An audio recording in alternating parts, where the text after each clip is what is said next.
My name is Dr. Esau Langat. I'm Medical Superintendent, Longisa County Referral Hospital. Good morning. Thank you, Chair. My name is Joseph Kirui, CEC Member for Lands, Housing and Urban Planning, BOMET County. Good morning, Chair. I'm CPR Chepkon, Chief of Science Charge of Finance. Good morning, Chair. I'm Solomon Kimeta, Chief Officer Water, BOMET. Morning, Chair. My name is CS Towit Kipnetish. I'm the Acting Managing Director, BOMET Water Company. Good morning, Chair. I'm CPA Chris Kibet, Accountant, Municipality. Good morning, Chair. I'm CPA Richard Mrs., Head of the Audit for BOMET Water. Good morning, Chair. I'm CPA Penatrona. I'm the Finance Manager for BOMET Water and Sanitation Company. Good morning, Chair. My name is Bernard Kipirisige, the Hospital Administrator, Longisa County Referral Hospital. Good morning, Chair. I am Richard Kirui, BOMET Municipal Manager. Morning, Chair. My name is Robert Rono, Hospital and Accountant, Longisa.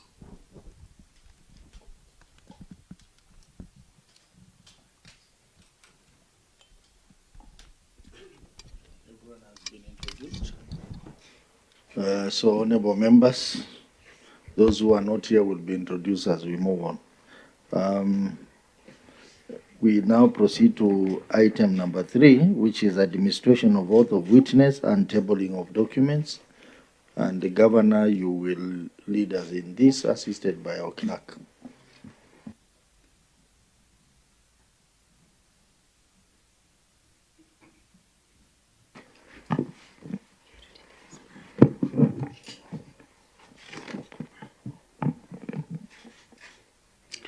I, Hilary Kipmeno Barchok, do solemnly swear that the evidence that I shall give before this committee in respect of the matters before the committee shall be the truth, the whole truth, and nothing but the truth. So help me God.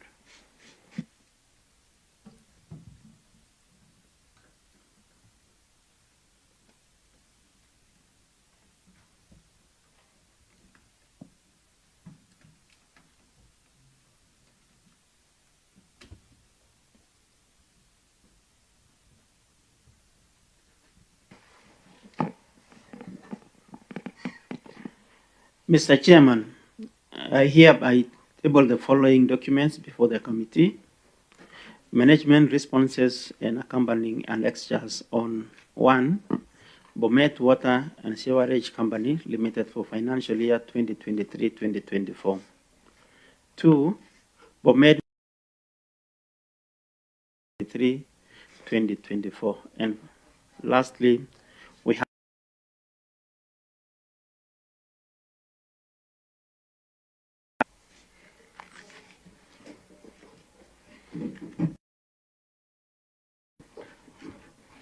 Auditor,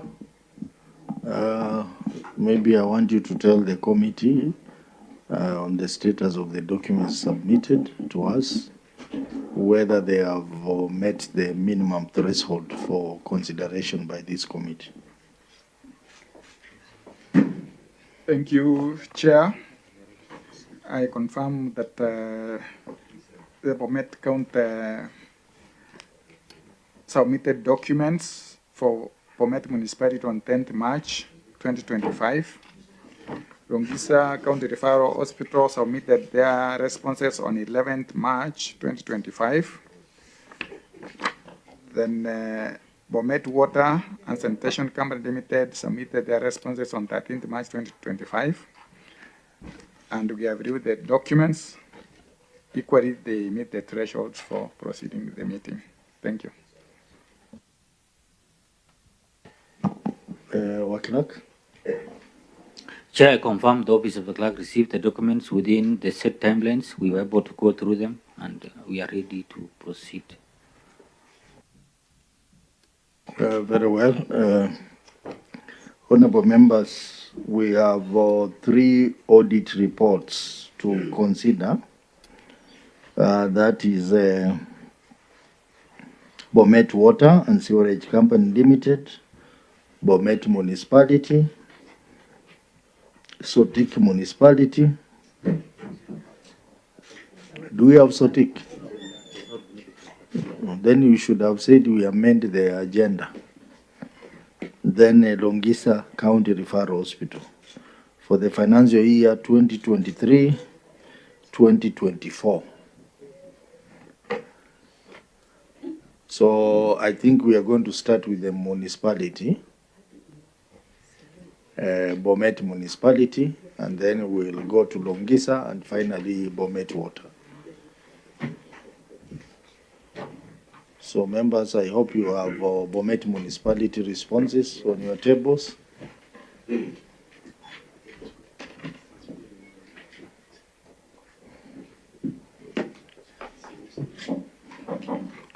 So I will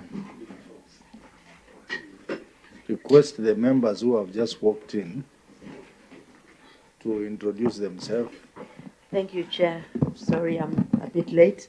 My name is Agnes Kavindu Mudhama, the Senator Machakos County, and a member of this committee. Queries around independence. So we'll proceed in that manner. But first of all, give us a brief of the report. Thank you, Chair. The Auditor General's report on BOMET municipality for the year ended 30th June. The opinion was a qualified opinion.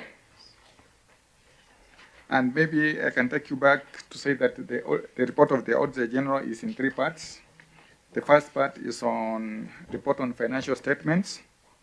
The second part is on report on roughness and effectiveness in use of public funds. And the third report is report on effectiveness of internal control, risk management, and governance. So if we can go as per your direction, we have the report on financial statements, which on which the opinion is issued, and we have unsupported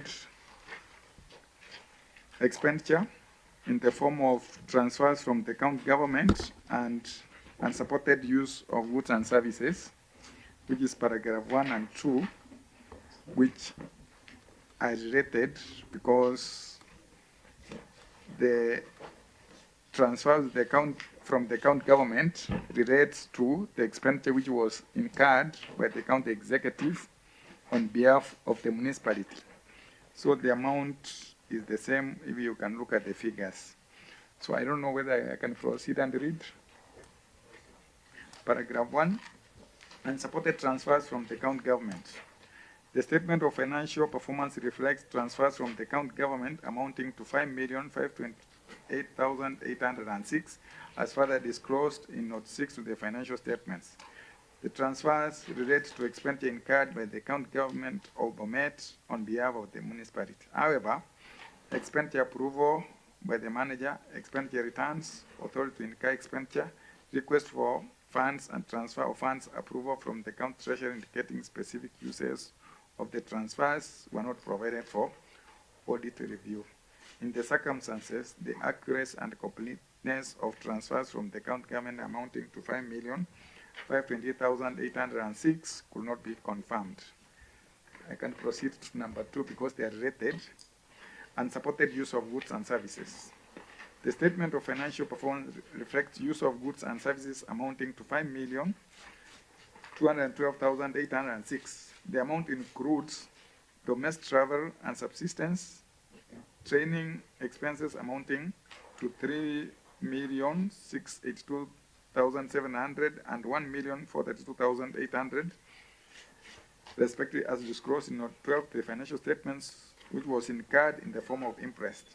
However, the payments were not supported with interest warrants, authority to travel, receipts, motor vehicle work tickets or bus tickets, signed payments schedules, attendance registers, reports with the meets attended and the purpose of the travel. Further, payments totaling to areas, members of staff as refund expenses spent on training. However, the payments were not supported by training needs assessment.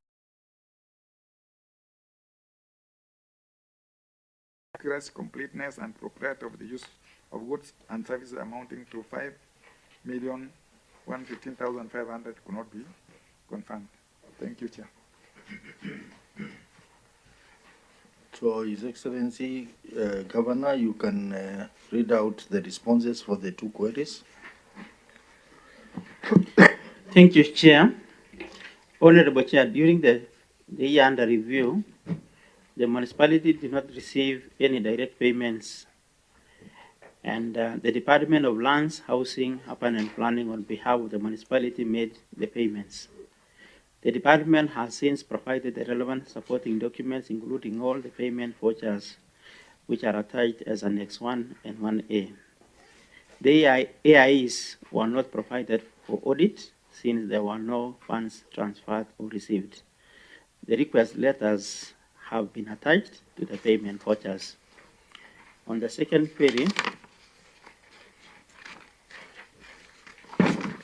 the Honorable Chair, the expenses were incurred by the county treasury, which are the custodians of the supporting documents. During the audit, the municipality had just been granted its independence and were in the process of moving the documents from the county treasury offices to the municipal offices. Hence the delay in the provisions of the documents to the auditors, which have now been provided for audit review as attached in Annex 1 and 1A.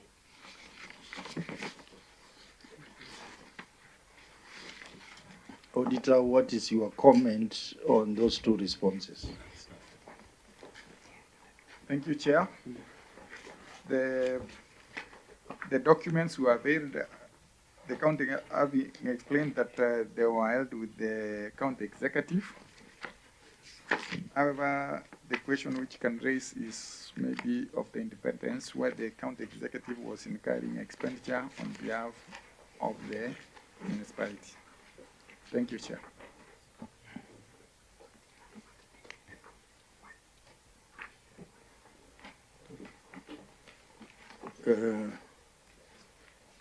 Very well.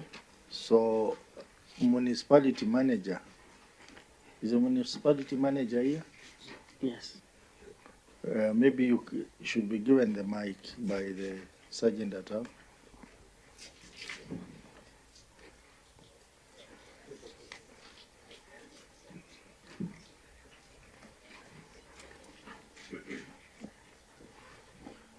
Did you receive the amount quoted in the query? That's Yeah. the 5,528,806. And yes, Chair, and since the municipality by the time of audit was still part and parcel of the Department of Land, Housing and Urban Planning, we had a sub-budget vote under the Department of Land, Housing and Urban Planning, and therefore that figure corresponds with the sub-budget vote for BOMET municipality during the year under review. So do you agree that this is not actually a transfer? It's not a transfer. It's not a transfer to the municipality. To the municipality. Yes. It is an expense that was done on behalf of the municipality. Yes. So it should not be said to be a transfer. It's not a transfer has to be direct. I think even your answer is saying that it should be a direct payment from the executive to the municipality. These were expenses on behalf of the municipality by the Lands, Housing and Urban Planning Yes, Chair. Department. Yes, Chair. So, honorable members, it's now your turn to ask questions, make comments on these two queries. Unsupported matters. Senator Mbogo. Thank you, Chair. The governor's response is rather, well, it's not detailed enough. I would want to know, when was this municipality established? And maybe our legal person can even remind us when the Urban Cities and Areas Act was enacted, because when you just say that the municipality had not been given independence. I think you need to expand further on that. Thank you, Chair. Any other questions? Chair. Yes, Senator Kisang. It is very difficult to ask a question if we don't combine these particular issues with lack of independence. Because even what Senator Mbukwa is asking, it is bordering on independence. So that, I thought you would have brought this one in so that we can combine, about the boards and all this, because all the questions we're asking is on independence, basically. That's why even the responses from the governor, they're still paying on behalf of the municipality. So we should be asking questions. Is there a board in place? All these issues, they are very close. They're intertwined. Okay, I think that's a very important suggestion. I will ask the auditor to read out, because looks like if you go through all the queries, you see that they are all bordering on the issue of independence. So I will ask the auditor to read out the query on lack of independence, and then the governor will respond. And then as we discuss this matter of transfers and unsupported transaction, we will mirror it to that lack of independence. So, auditor, please. Thank you, Chair. Lack of independence is in the report on lawfulness and effectiveness in the use of public resources, paragraph number 2. I read, the municipality was granted municipal charter on 28 May 2018, which was supposed to grant operational independence from the county government of BOMET. However, the view of the operations of the municipality revealed lack of autonomy, as the municipality's budget is prepared and controlled by the county executive. The budget was not approved by the municipality board. Further, the county government had continued to perform functions which had been transferred to the municipality as provided for under paragraph 2.3.1 of the BOMET Municipal Charter, contrary to section 12.1 of the Urban Areas and Cities Act 2011, which states that the management of municipality shall be vested in the county government and administered on its behalf by a board, a manager and staff constituted and appointed in accordance with the Act. In the circumstances, management was in breach of the law. Thank you, Chair. Governor, your management response. Thank you, Chair. Honorable Chair, the county government of BOMET has continuously made progress to ensure that BOMET municipality is independent.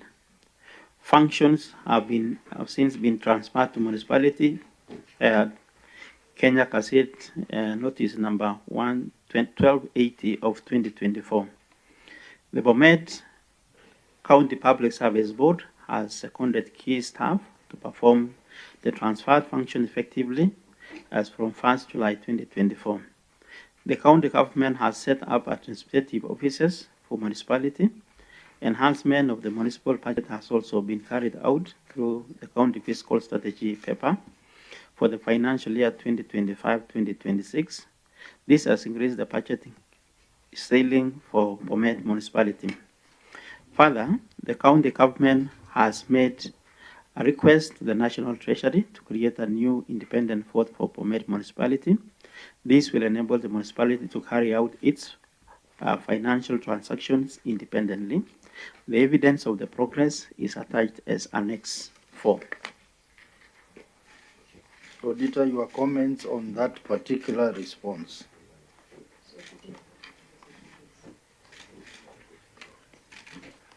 Okay, thank you, Chair. The issue has not been addressed fully because the process of releasing the municipality to its independence is not yet done.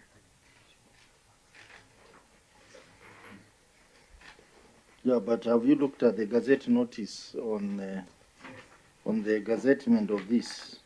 Yes. Municipality? Yes. did it come after the statements had been submitted or before? It was after. After? Yeah. So what do you have to say about it? Okay, what we can recommend the county executive is that they are in the process of making the municipality independent. So, honorable members, again, now, as you discuss the two earlier queries, I want you to reflect on this lack of independence. And as you can see, all the other queries revolve around this matter. So, you know, we had looked at the two queries, and then Senator Kisang raised the matter of independence. So, as I want us to deal with them simultaneously. So, Chair? yes. Maybe before you move to discuss on the independence, there are other further queries which touch on the independence of the municipality, whereby we have raised the issue of unspotted cash and cash equivalents, where the municipality also does not have its own bank account. Then there's where we've raised the issue on unsupported property, plant, and equipment. This issue also relates to the ownership of the assets of the municipality, which are still held by the county executive. Thank you. So that's why I said the main query here is lack of independence. Because even if you look at even lack of an approved annual budget, that's an issue of independence. Is it the case, Auditor? It is. You look at the issue of lack of an approved staff establishment. Who is supposed to do that? The board. If you look at the issue of failure to review the municipality integrated development plan, it is the board. Lack of policies and bylaws, it is the board. And confirmed recruitment and meetings of the board. That is an issue of independence. And then lack of a fixed asset register, which also ties into unconfirmed plant, property, and equipment. Lack of risk management strategies. So generally, members, I think it means that we have to really scrutinize this matter of lack of independence. And maybe I can allow the governor to say something about that first before I allow you to make comments or ask questions. Governor. Thank you, Chair. I totally agree with you, Chair, and the members that most of these issues that have been raised actually revolves about the issue of independence, which has taken us a while to ensure that we have this independence of the municipality. And for those of us who come from rural counties, we all appreciate the challenges that we have in establishing some of these municipalities because of those transfer of functions, and to ensure that those functions are administered as they should, and ensure that the services are given seamlessly to the wananchi. So it has taken us a while, but Chair, as I've reported, we have registered some progress. Of course, we have the board that is in place. The only challenge that we have been having was the transfer of the functions and also making sure that they have an independent budget. So the budget of the municipality, as I've noted in my response, was being administered under the mother department. But we have made progress in the year 2024, and I want to promise that in this year, even in subsequent audits that we'll be having, we will be reporting independently as a municipality of BOMET. So I want to request my members. Thank you, Chair. Thank you, Your Excellency. As you've stated, it's true that when the audit for 2023-2024 was being done, the municipality was not independent. But like you've stated, in the next audit That one will be done when we will have achieved the independence, because we have, I believe, as the CC for finance, we have done everything that will enable the municipality to be independent in the next audit. Thank you. Chair. Now, what I just wanted, because this Gazette notice was done on, was it done in February? It's done in February. So do you now have a bank account for the municipality? Chairman, through your permission, I'm trying to trace that Annex 4. It is in the big document. It's in the big document. Look at the one marked X. Which page? It is not page 219.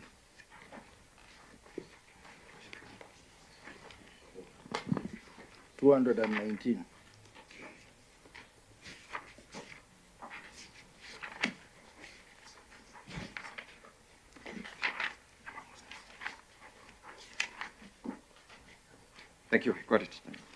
Yeah, so Governor, do you now have a bank account? Because at the time of audit, if you look at cash and cash equivalent, there was no bank account. But now that you have gazetted, I'm sure these small things like opening an account, you may have dealt with it. Do you now have a bank account? Thank you, Chair. We have an account for the municipality. When was it opened? Yes. And Chair, and the account was opened this year. Let me get the specific date, but it has been opened. Okay, honorable members, I will allow you to come in, but let Senator Hamida put herself on record. Thank you, Chair. Good morning, everyone. Excellency, my name is Senator Hamida Kibwana, member of this committee. Thank you, Chair.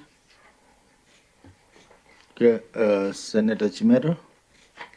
Chair, I just wanted to understand from perhaps the municipal manager or the CEC Finance, how is the municipality treating revenue that is being collected in BOMET municipality? Is that revenue being banked in a revenue account that is run and managed by the municipal manager, or the revenue goes somewhere else? Thank you, Chair. And maybe to add on, has that account been receiving revenue since it was opened? Any other question on the same? Senator Mudama? And is the revenue collected manually, or they've gone on, IT, M-Pesa or something like that? And Chair, on the same issue, Governor, you are a second-term governor, and this charter was granted in 2018. Why has it taken you so long to implement the functions and the transfers of the municipality? So let me allow the governor to respond to those issues, first set of issues, before you come for the second set. Governor.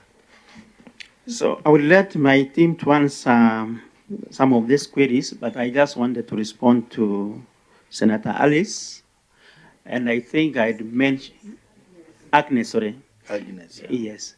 So I'd mentioned earlier on that, particularly for those who are rural counties, establishing these municipalities has been a challenge. Because as much as we want to grant them independence, sometimes by doing so, for some services, we are likely to compromise because the revenue that we are collecting is very small. So, and I think those of us who are from rural counties can attest to that. So we have been slow, not because we wanted to be slow, but because of the challenges that we are facing, especially in compromising the services that gets to the wananchi. Because Like schools, for example, under municipality, they should be run independently by the municipality. Do they have that capacity? Will they be able to raise the revenue that can support, for example, the schools falling within the municipality? And for my case, the answer is no. And that is why we've been very, very slow. Even some of the the functions that have been uploaded to them, we are doing it slowly as we try to build the capacity and also ensure that we collect enough revenue to ensure that we don't compromise on service delivery. I want to request the CEO of Finance to respond on the issue of revenue. Thank you, Chair. I want to confirm that we have posted a revenue officer to the municipality as seconded staff. And once they have gone through the induction and we build capacity on them, we are so sure that beginning next financial year, they will be able to collect revenue on their own within the municipality. Thank you, Chair. Chair. Senator Tobiko. Chair, I just may be thinking aloud and wondering when we reach a level, we decide we are ready for establishment of a municipality. There must have been certain conditions that have been met to say this town or place, urban center, qualifies to be a municipality. So when we establish one, and then again later we go back and say, oh, they are not ready, or in terms of capacity. Are the counties even ready in that capacity they are talking about? It's you can see a pot calling the kettle black or something like that, but I'm not understanding how we establish a municipality and then later on we go back and say they are not ready. I'm not understanding that bit. I need clarification from the governor. When did they decide again this municipality is not ready? So they've been dragging their feet. They have said they have opened an account this year. It's good for them to tell us whether they did it this month or when was this account open, and in what particular sense isn't the municipality ready? Yes. Any other issue? Senator Kisang. Chair, if I heard right, the Chief Officer of Finance, what he has just said is it looks like the municipal is not collecting any revenue. The revenue is still being collected by the executive. And they are building capacity towards financial year 2025-26. So even the account that has been opened, there is no revenue that is going there then. Secondly, Chair, I thought this is your child, you have a baby that was born 2018. If the baby is still struggling and you are supporting, why are you not sending the resources directly to this particular entity and then they manage themselves, even if they are still struggling? Just the way the counties are struggling. The Elgeyo-Marakwet County, Vika, are still struggling because they are small counties. So if they are struggling, the national government then would have said, instead of sending the money directly to Elgeyo-Marakwet County or Vika, they let them be managed from the national treasury. So that's exactly what you are telling us. Chair. Chair, we are refusing to call it what it is, Chair. Chair, you cannot pretend, Governor, that you've given functional independence to your municipality without giving them the chance to collect revenue and manage themselves. We know that's where governors and the county entities are stealing money from. That one we know. And we will not allow you to do that. If you open a bank account, what's the use of an account that can't receive anything? What is the point of quickly seconding officers to run a municipality, and you can't give them the core independence functionality for them to be able to collect revenue and manage the same governor. Is that where you guys are trying to swindle public resources? Give them the autonomy to run their own affairs, Bwana Chief Officer. You can't tell us we are collecting revenue on behalf of the municipality. And you know the law is actually telling you what to do. So you know, I'll call it what it is, Chair. That is where we have avenue and room to pilfer public resources, Chair. And that should not be allowed to go on without checks being in place. Thank you, Chair. Senator Chairman, Sigei, I thank just you. want all the questions so that Governor can respond to them. I've got quite a lot, so I wanted actually to get guidance from your end because I've got. But let me ask some, then I'll still ask for more time. Yeah, ask in relation Part to... of part of what I needed to get as a response from the team, from the county government and the governor in particular, is about the board, the municipality board. Upon the gazettement in 2024 early, there was required to be a board in place. I would like to know from the governor whether there is a board in place, who are the members of that board, how they were recruited, and whether they have met as required by law, because it is one of the issues, Honorable Chair, that had been flagged out by the auditor in terms of the recruitment process, in terms of their programs or meetings, and whether or not the numbers are actually indeed in place. That is with regards to that aspect. Number two, Honorable Chair.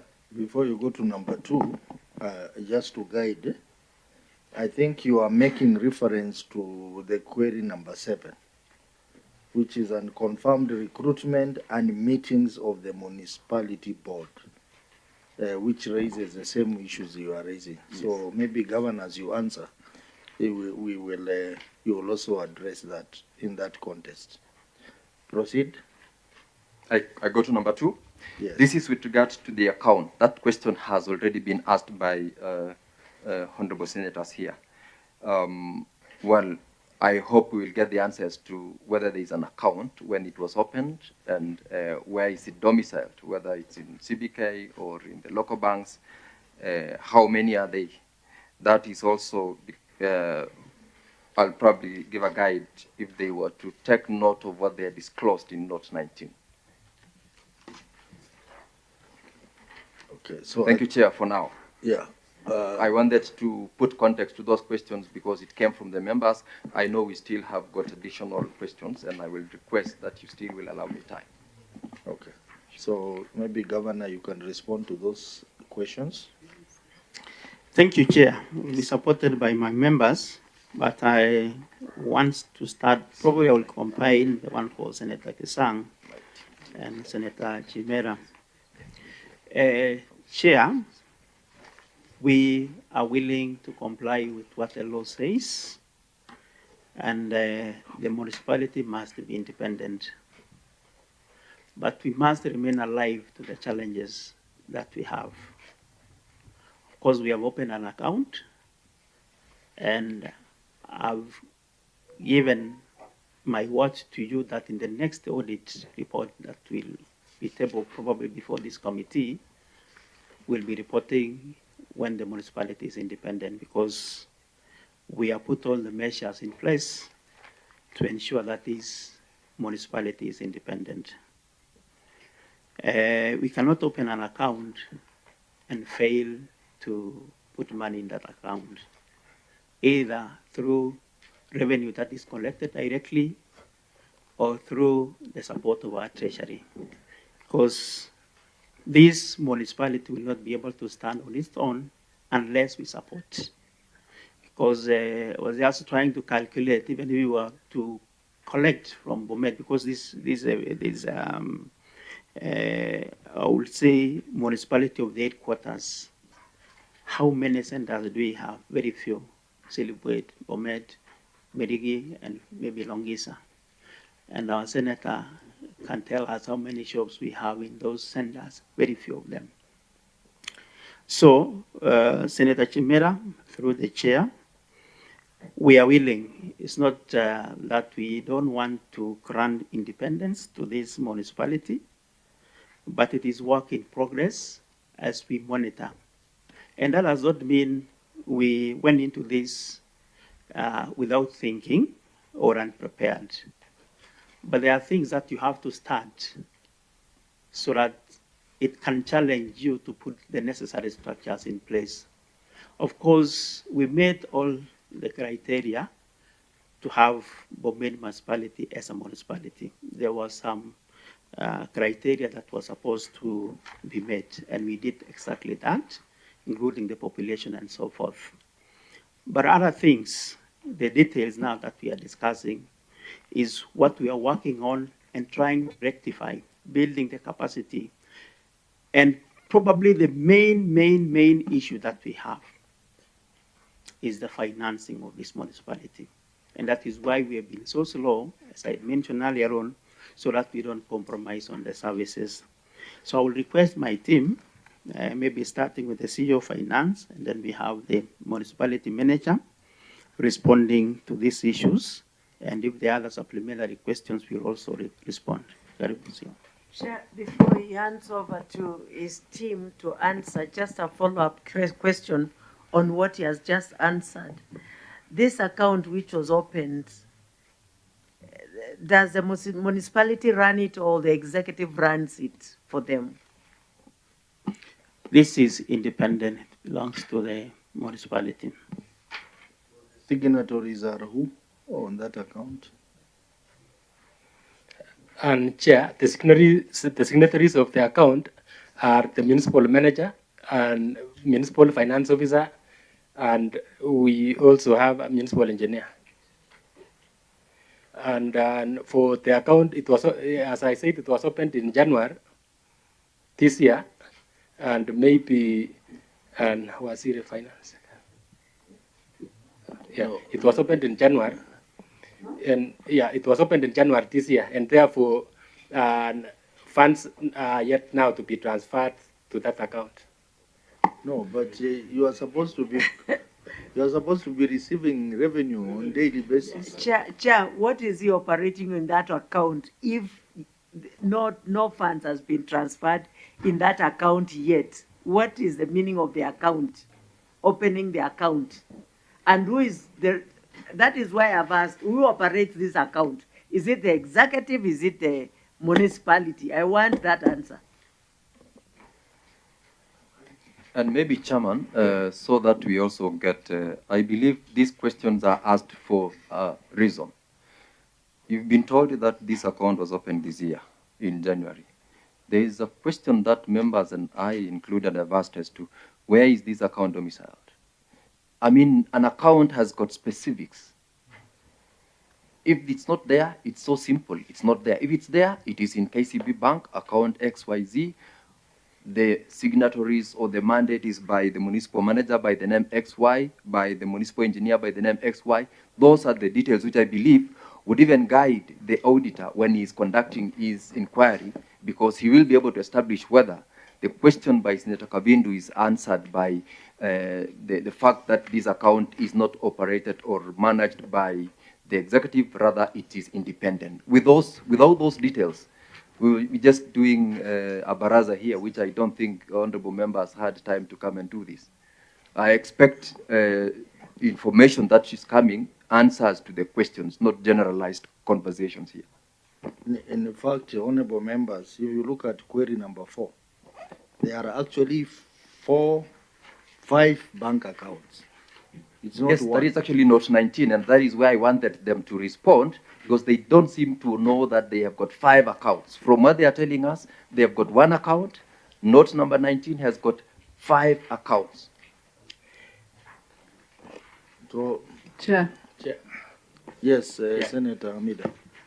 I was just wondering who gives the autonomy, to the municipality? Because if it's a governor, so why would you establish a municipality? Then you refuse, to give autonomy. And also, I think maybe the legal person can guide us on this. so far, because then it's not achieving any purpose, the municipality, if it's not, if the municipality is not achieving any purpose, so why have it? Yes, Governor. You can see the flurry of questions means members are not yet satisfied. So maybe you can respond to them satisfactorily. Chair, I wish the governor can answer directly, not going, with stories. Just answer the questions the way they are, so that we can move forward. Okay, Governor, respond.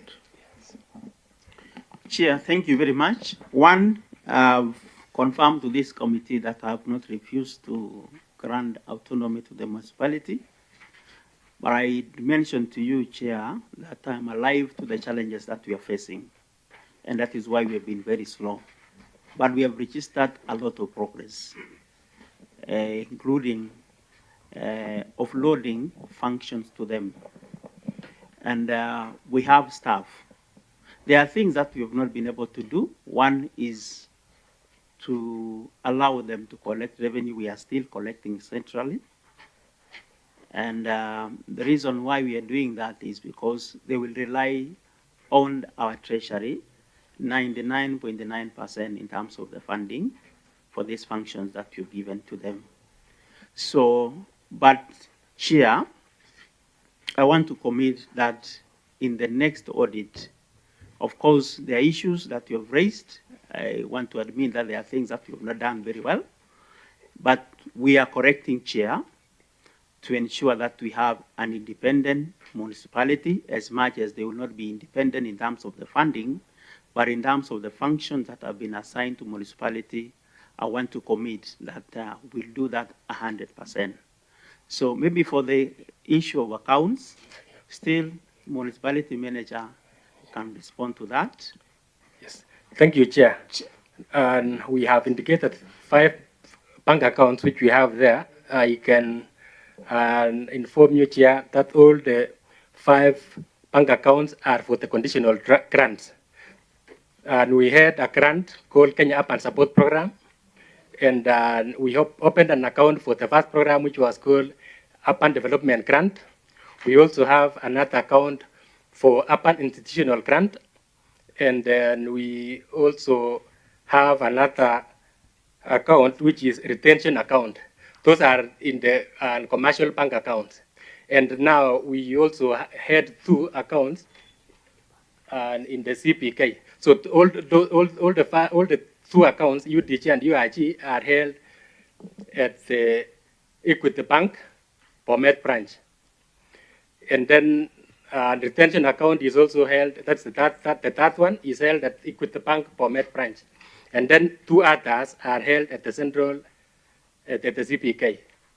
And so the municipal bank account, which we have informed you that it was opened in January, it's in Diamond Trust Bank, BOMET branch, and the signatories, we have the municipal manager, Richard Kirui.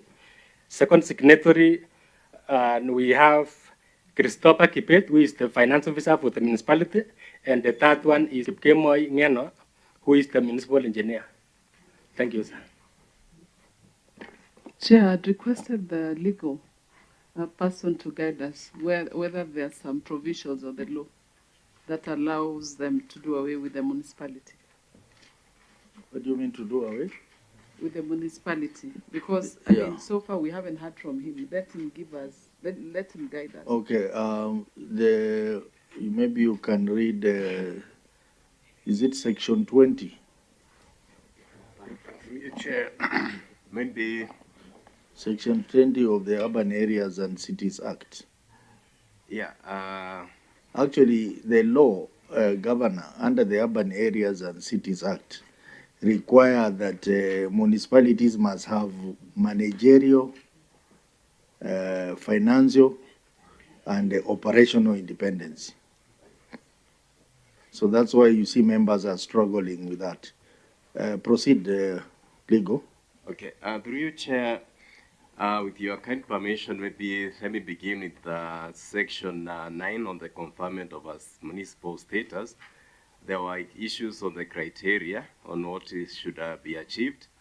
And under subsection 3, for a town to be eligible, there is the issue of having a population of at least between 70,000 and 249,000. And then it has to have an integrated development plan in accordance with the Act. It has to have a demonstrable revenue collection or revenue collection potential. It has to have demonstrable capacity to generate sufficient revenue to sustain its operations, has capacity to effectively and efficiently deliver some essential services that are listed in the Act, and there is a schedule on them. And then it has to have institutionalized active participation by its residents in the management of its affairs, and sufficient space for expansion, and also infrastructural facilities, including but not limited to street lighting, markets and fire stations, and then capacity for functional and effective waste disposal.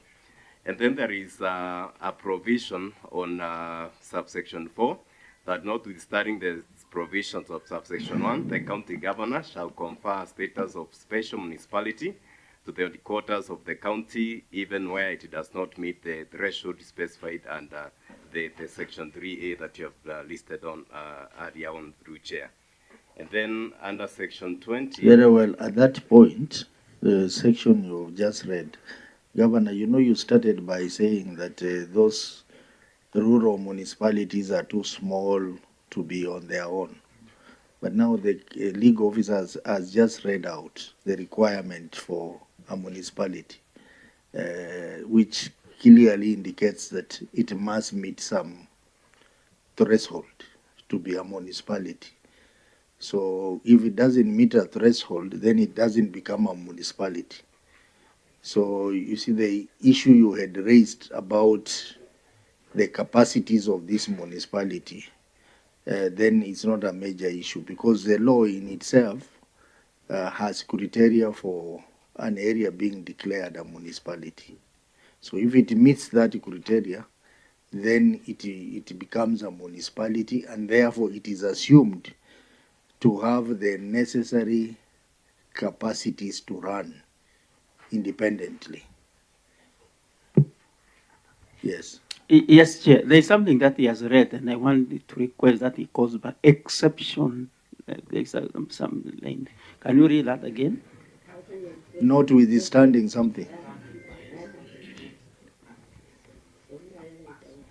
Through chair, this is subsection 4, that it means that, notwithstanding the provisions of subsection 1, the county governor shall confer the status of special municipality to the headquarters of the county, even where it does not meet the threshold specified under section 3A. And that section 3A is on the population, through you, Chair. Yes. It only touches on population. Yeah. Chair. Not on the services or capacity.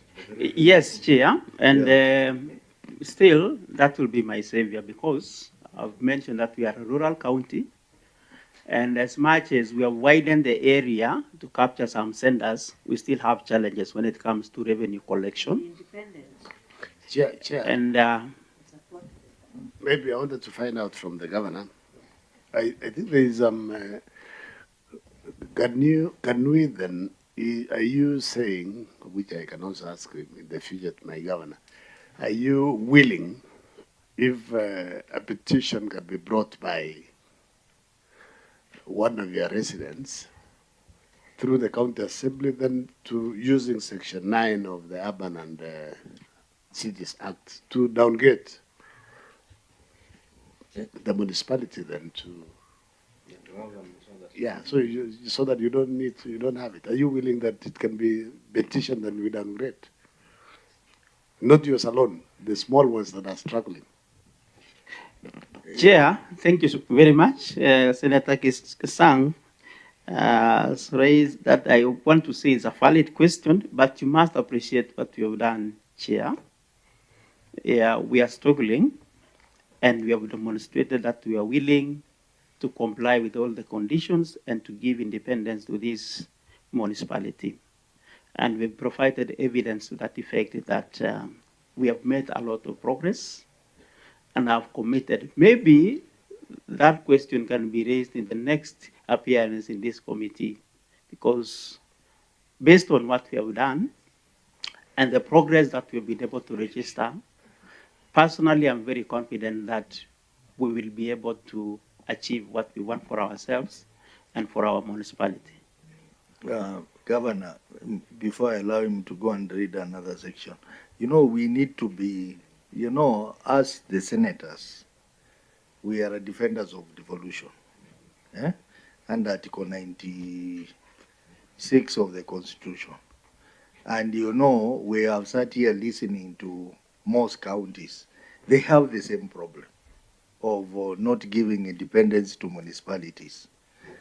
And I'm beginning to understand why. And I hope my members, you understand why. I think you need to be clear to us, you governors, where the problem is. Because we are seeing a scenario where this law seems not to be favoring you people.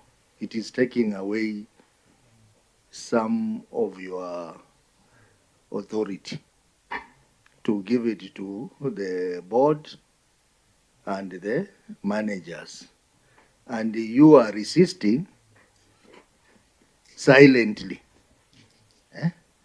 And because the donor agencies are giving grants to municipalities and they require that the municipality must be gazetted and have a board, then you do what the donors want to get the money, but the independence, you still retain it. We are beginning to see that is a problem, and we just want you people to tell us the truth. And then, if it is about changing the law, we can now think about changing the law. But the law as it is, it requires municipality to be independent. In fact, it talks about managerial, financial, and is it operational? Yeah. Operational independence. What it means is that even the staff that you have seconded there, that is not right. There must be substantive staff of the municipality so that they can have managerial independence. Their salaries has to come from the municipality, not the executive.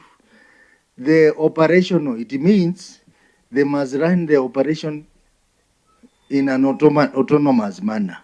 Financial independence, it means they must have their own budget, they must have their own financial statement, they must have their own bank accounts, they must collect their own revenue.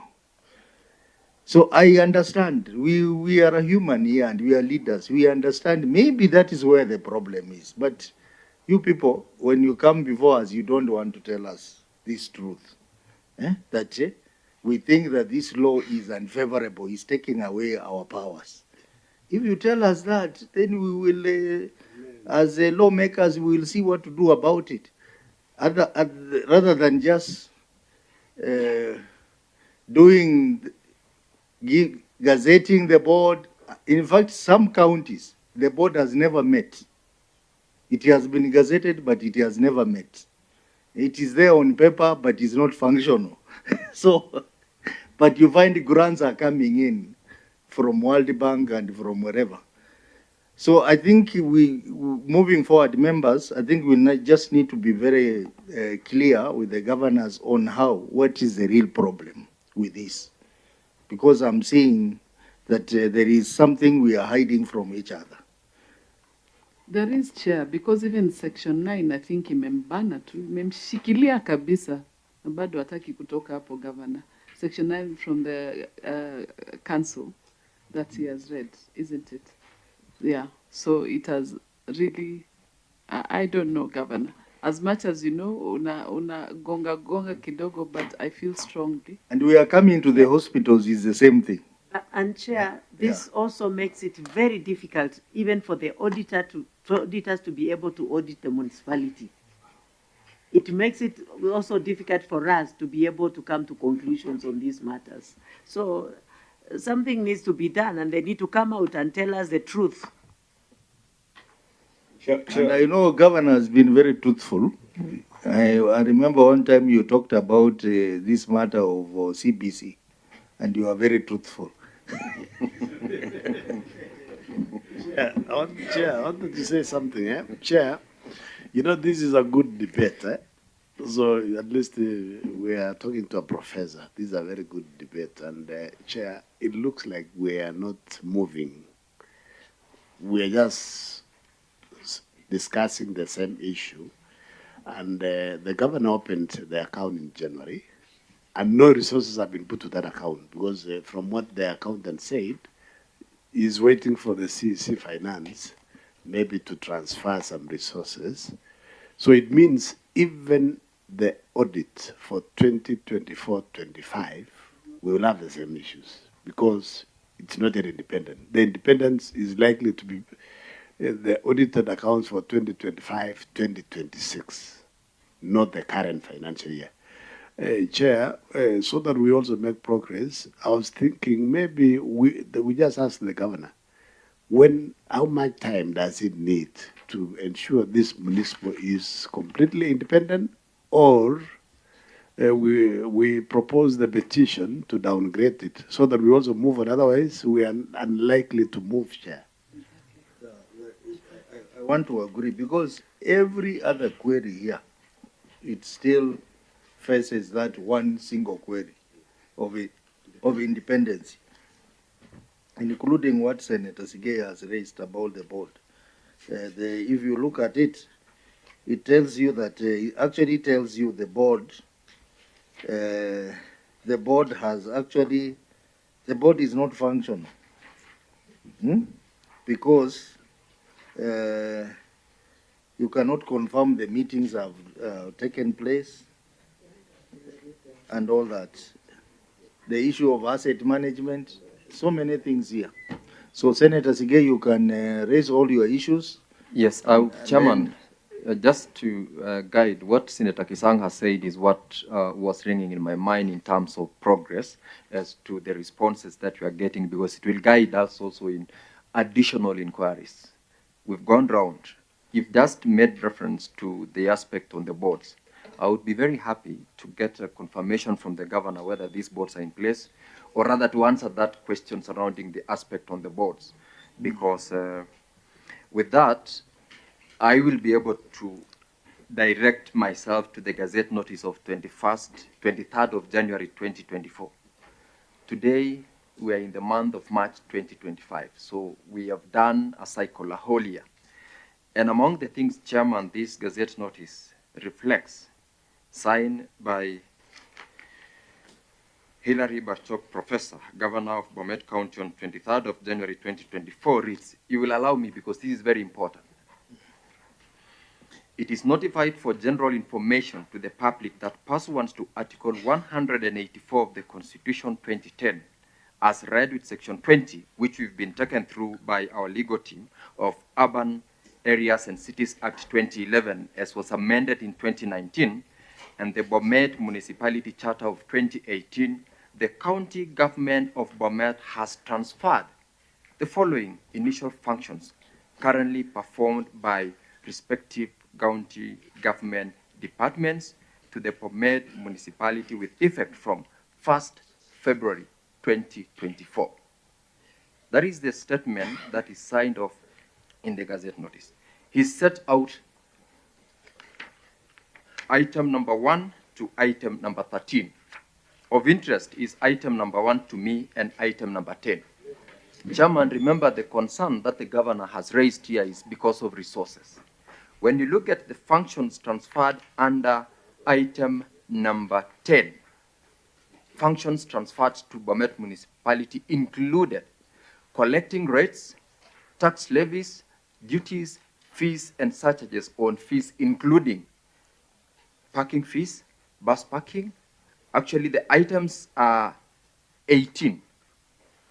If indeed then this Gazette notice, as legal as it should be, these resources would have been given to the municipality, we will not be getting those responses that we do not have resources and we are unable to do it.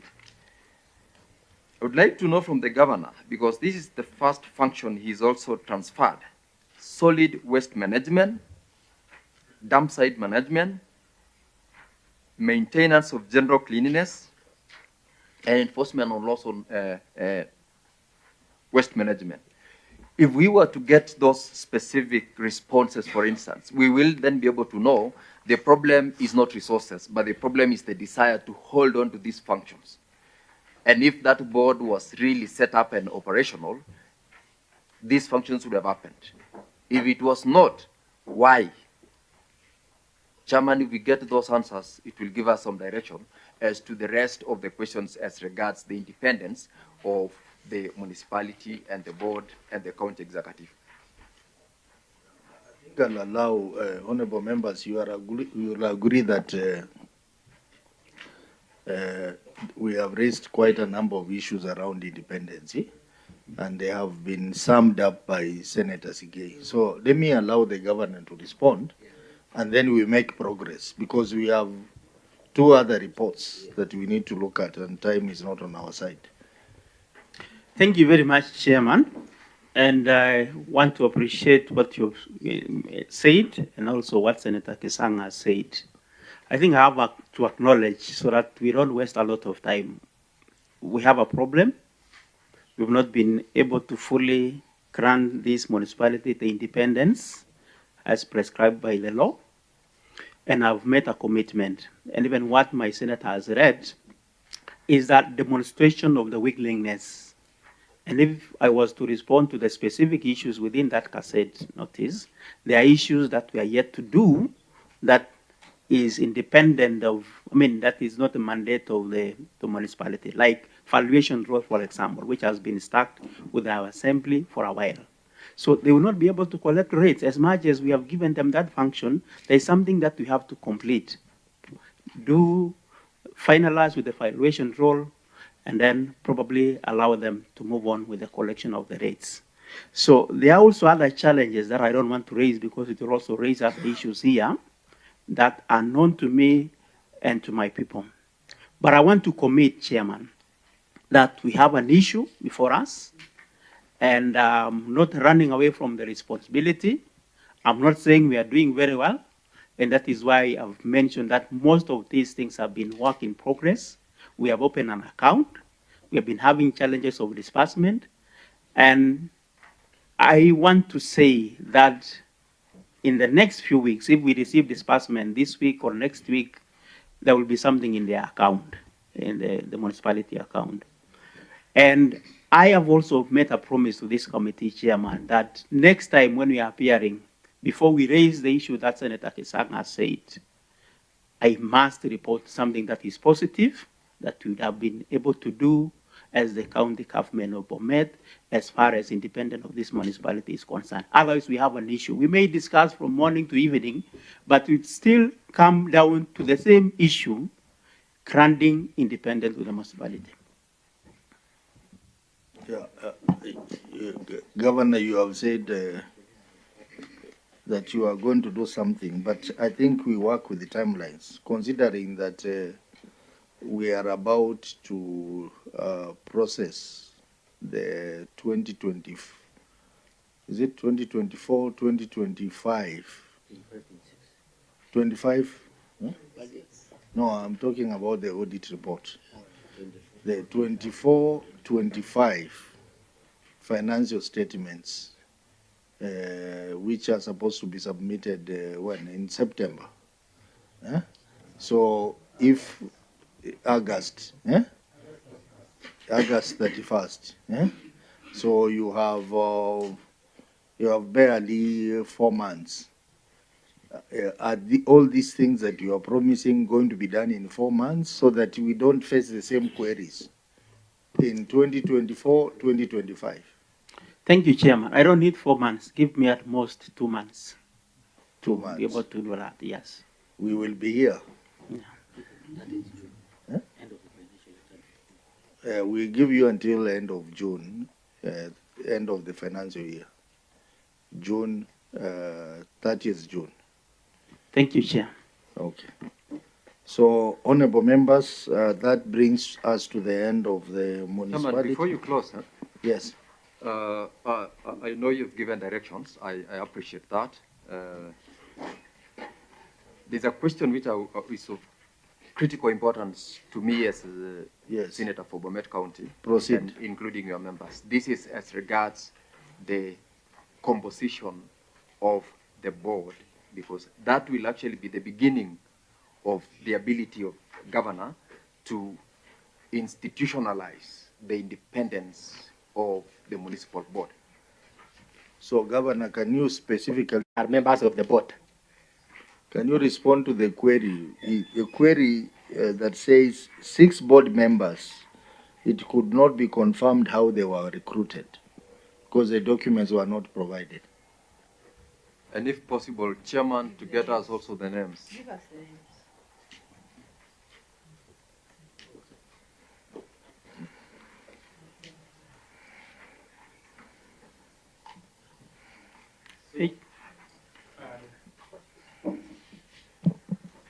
Chair, and on the recruitment of the board members, and one we have a newspaper attached page. Yeah, and maybe we have a newspaper on the recruitment of the board members, and in page. What's the page?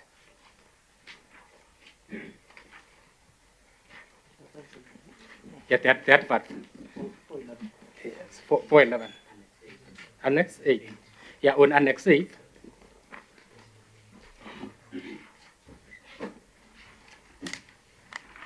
Annex 8, and page 411, we have a newspaper advert. In the newspaper advert, it actually shows the composition of the board members. And where we have an umbrella of professional association, association of representatives from private sector. We have association of the informal sector and the neighborhood association. And that's how the board was constituted. And then with the names,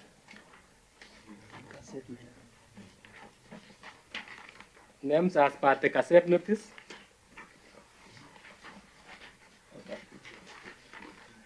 Yeah, their names as per the cassette notice. We have Felix Korir, who is the chairperson.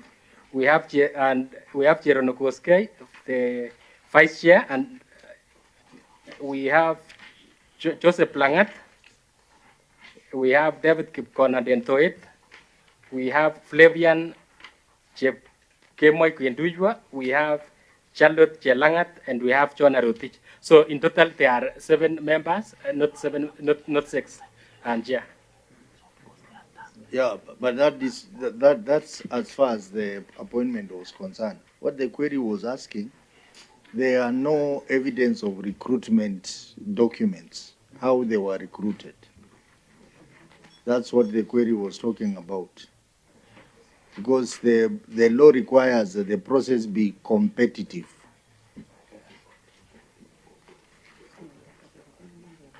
So it was competitive, and even the 4 were actually nominated by the various associations.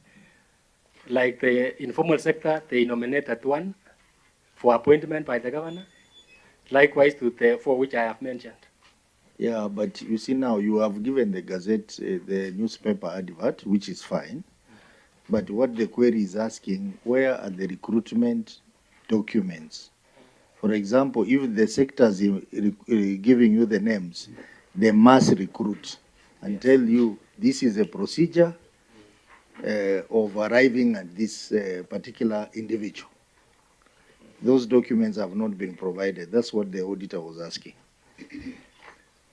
Chairman, because he is the municipal manager, I want you to try to attempt to answer me these questions in simple English. Who is the member appointed or nominated by the umbrella body representing professional associations in the area, from among the 7 whom you have made reference to? We have Malay Langat. Malay Langat. And we have a letter from APSEA, which is a nominating body. Is Malay Langat among the people you read out his name? Yes, Joseph Langat is. Yes, Joseph Langat is Malay Langat. Which umbrella body does he represent? Private, and it's private sector association. Private sector association. Yes, and the appointment. Malay Langat is the chairman of NAT. Yes. in the county? Is he still sitting there as a member? He is. Okay. Who among your members is the one representing the private sector? The one representing the private sector, and we have Jerono Koskei.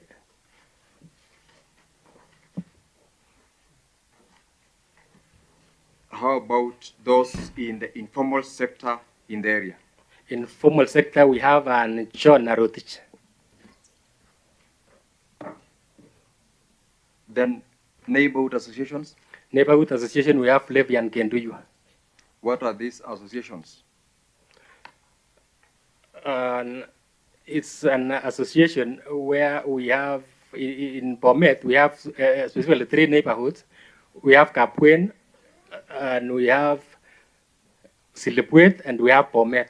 So those associations are nominated as a member. So Flavia represents Kapwen, Silibwet, and BOMET as neighborhood associations? Yes, Chair. You're sure? I'm sure. Okay. Chairman, you've given the governor to appear back here on 30th of June, right? We have directed that all these issues, the issue of independence, which touches on these other queries, be handled by 30th of June. Now, lastly, because I wanted to get a guide so that I either stop asking the question or but I'll just ask the last one. From the documents that you've given us, has this board ever sat? Yes, they have been sitting at least once in every quarter. Once in every quarter? Yes. Are you able to look at the documentations, the report by the auditor? Yes, and we have provided evidence to that effect. Check your response to the auditor's query on unconfirmed recruitment.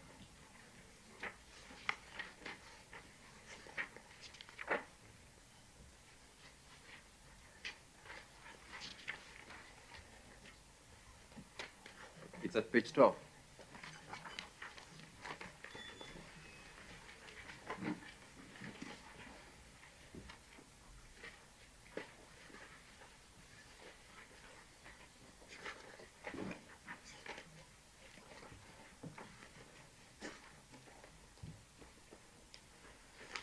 You are there?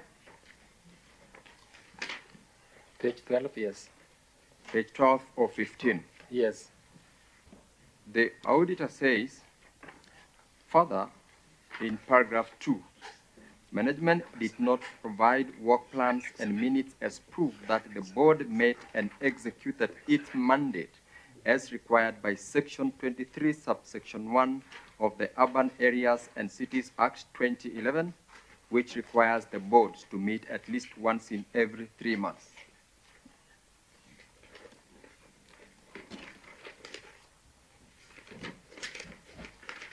And we have attached minutes. We look for the minutes of their meetings for every quarter, which we have attached. I'm sure you were listening to the governor when he was responding. And one of the responses he made is that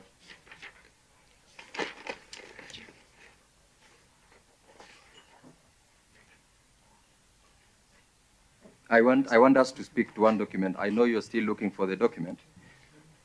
If you were listening to what the governor was saying, he admitted that there's a problem. He still admitted that because of lack of resources, this board has not been able to perform its functions as required by law. How were they able to meet?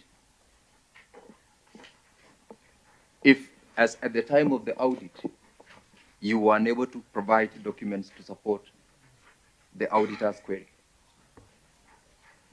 And so that you don't contradict governor, I wanted to guide you that that was his response, and these things goes to the record of this committee. Chairman, if I could get some... Thank you, Chair. I think we need to be careful so that we don't drive this conversation to the wrong direction. because I was admitting that we've not been able to grant this municipality independence. And that has not mean that we didn't have any work that was going on. He has read out a number of accounts. We've been receiving funds from our donors, our partners, and decisions have been made by the board as much as they didn't have the three areas that you've mentioned, Chairman, managerial and probably financial. But there are things that this board has been able to do. And as relates to the number of meetings, we need also to scrutinize and check the year under review. When was this board constituted? Something like that. So were they able to meet? Because is it within the financial year? Those are some of the things that we could also be, because we've been having debate. Do we follow the calendar year or the financial year? So those are some of the things, but there is evidence, Chairman, that we have demonstrated willingness to move in the right direction. We have not been perfect. That one I admit. There are issues. And that's why I've requested for time to allow me and my people to sort out some of this. Otherwise, if we go through these documents, you will find mistakes, and so many of them, including spelling mistakes, Chairman. Thank you. Okay, I think I just allowed him to bring the issue of the board because the board is key. You cannot talk about independence when the board is not there in the first place or it's dysfunctional. So I think it was important for him to bring up that issue. So as you go to implement full independency of the municipality, if there are any matters around the board which are not resolved, they should be resolved, including what the auditor has raised on the recruitment process. They must be resolved as well and rectified. So, honorable members, let's proceed to the matter of Longisa. The Longisa Hospital.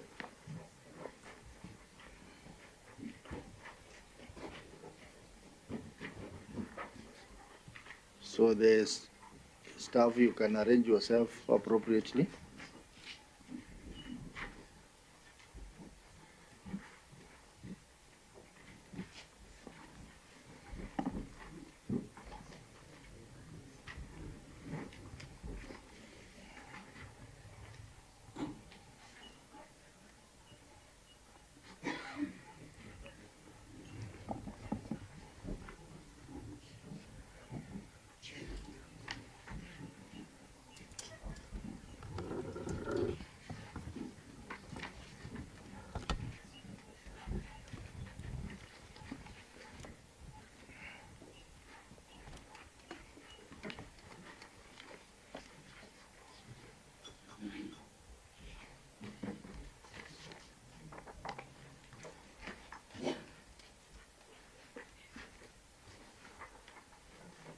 So I think, Auditor, you can give us a summary of your reports, and just like the municipality, a lot of issues are also around the board. So maybe to manage the process better, I will request that you give us a summary, and then we start with the query on lack of a hospital management committee. Thank you, Chair. Report of the Auditor General on Longisa County Referral County Government of BOMET. The report is also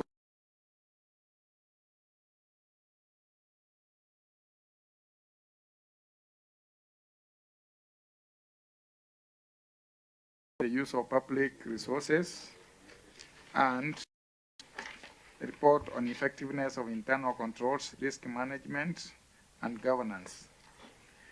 The report on the financial statements, the opinion was a qualified opinion.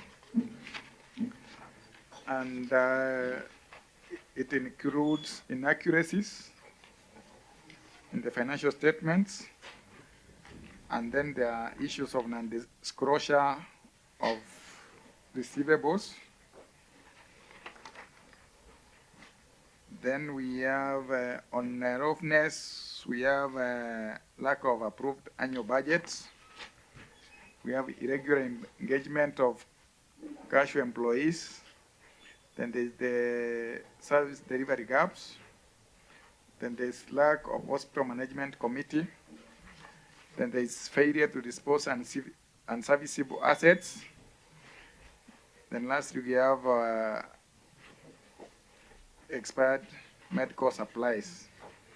On report on effectiveness of internal control, risk management, and governance, we have lack of internal audit and audit committee. Then we have weakness in internal control in stores and inventory management. 3, we have lack of standard operating procedures and policies. Then there's lack of risk management strategies. That's a summary of the report. So I read the query on lack of hospital management committee. During the year under review, management had not constituted the hospital management committee to oversee administration, promote the development, approve plans and programs of the hospital, and monitor the utilization of facility improvement financing. This was contrary to Section 17 of the Facilities Improvement Fund Act 2023, which requires the Health Facility Management Committee to consist of not less than 7 and not more than 9 members appointed by the County Executive Committee member responsible for health matters for a term of 3 years. In the circumstances, management was in breach of the law. Thank you, Chair. Governor, your written response. Thank you, Chair. Honorable Chair, the facility has since established a functional hospital management committee in compliance with the Act. The committee is now operational and actively overseeing the administration, development, and utilization of resources at the hospital. The HMNC has been constituted in line with Section 17 of the Facilities Improvement Financing Act 2023, which requires the committee to consist of not less than 7 members and not more than 9 members. The members were appointed by the County Executive Committee member responsible for health matters in BOMET County. The appointed members have been given a term of 3 years as stipulated by the Act to ensure continuity and effective oversight of the hospital operations. Perhaps, Chair, I should add that in the year under review, we were in transition. Of course, there was an hospital management board that was in place, but we had to adjust so that we can comply with the Section 17 of the Facilities Improvement Financing Act of 2023. Okay, Auditor, what is your comment on the management response? The committee has been established, and the only issue we have with the hospital is also the issue of independence.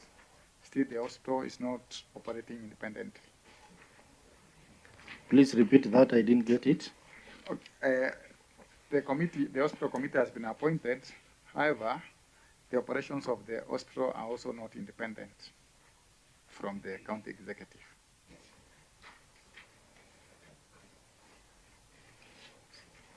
Okay, maybe Governor, you can comment on Chair. that. I can confirm to you, Chair, and the members that the hospital now is independent. They are collecting their revenue, and the medical superintendent can confirm that and the accountant. They are fully independent.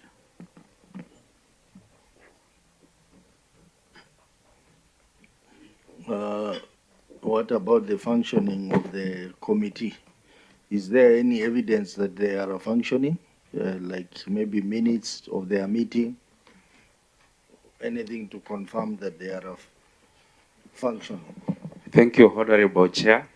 For the committees, we have a hospital management board in place, which meets every quarter.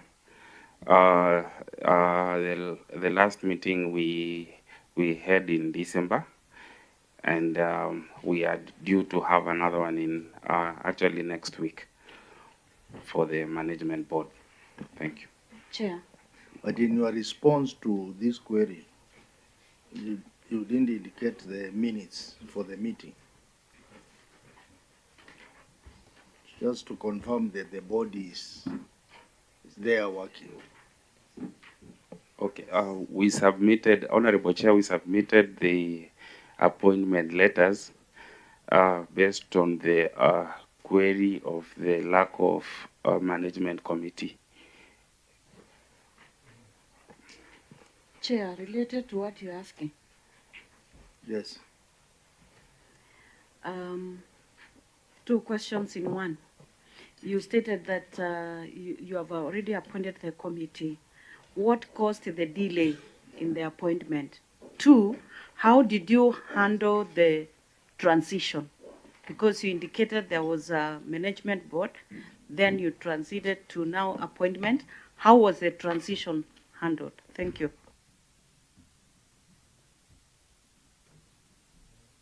That question is through the governor. Honorable members, all questions are directed to the governor, and then the governor decides who to respond. So, Honorable Governor. Thank you, Chair. You can see the Act is came into effect in 2023, and this report is 2023-2024, and we are actually operationalized FIF in July 2024.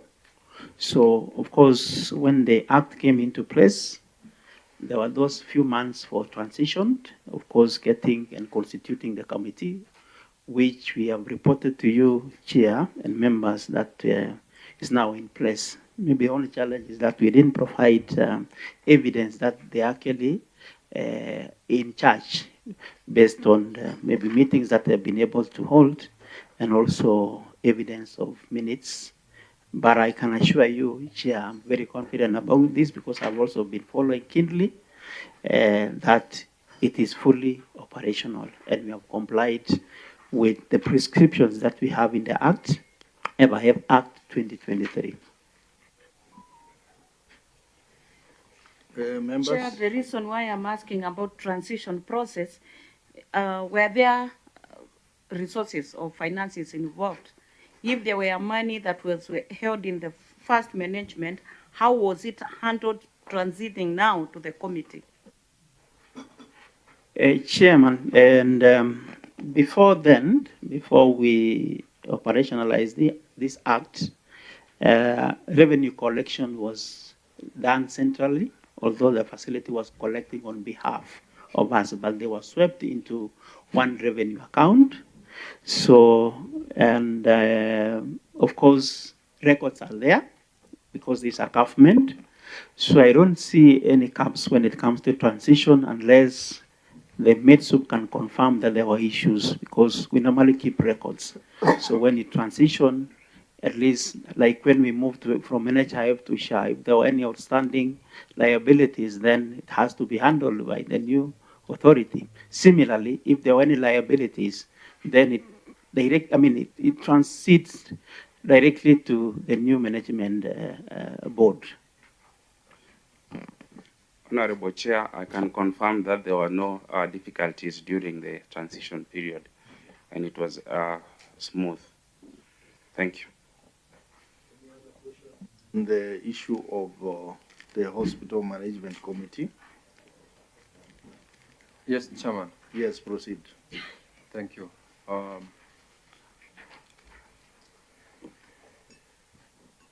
Under the comment by the auditor, I'm just looking at the provisions of the Act, Section 17, which the governor has said he has fully complied with. I also have noticed the documentation attached for purposes of appointment of the management committee. Section 17 requires that they are supposed to be not less than 7 and not more than 9 members.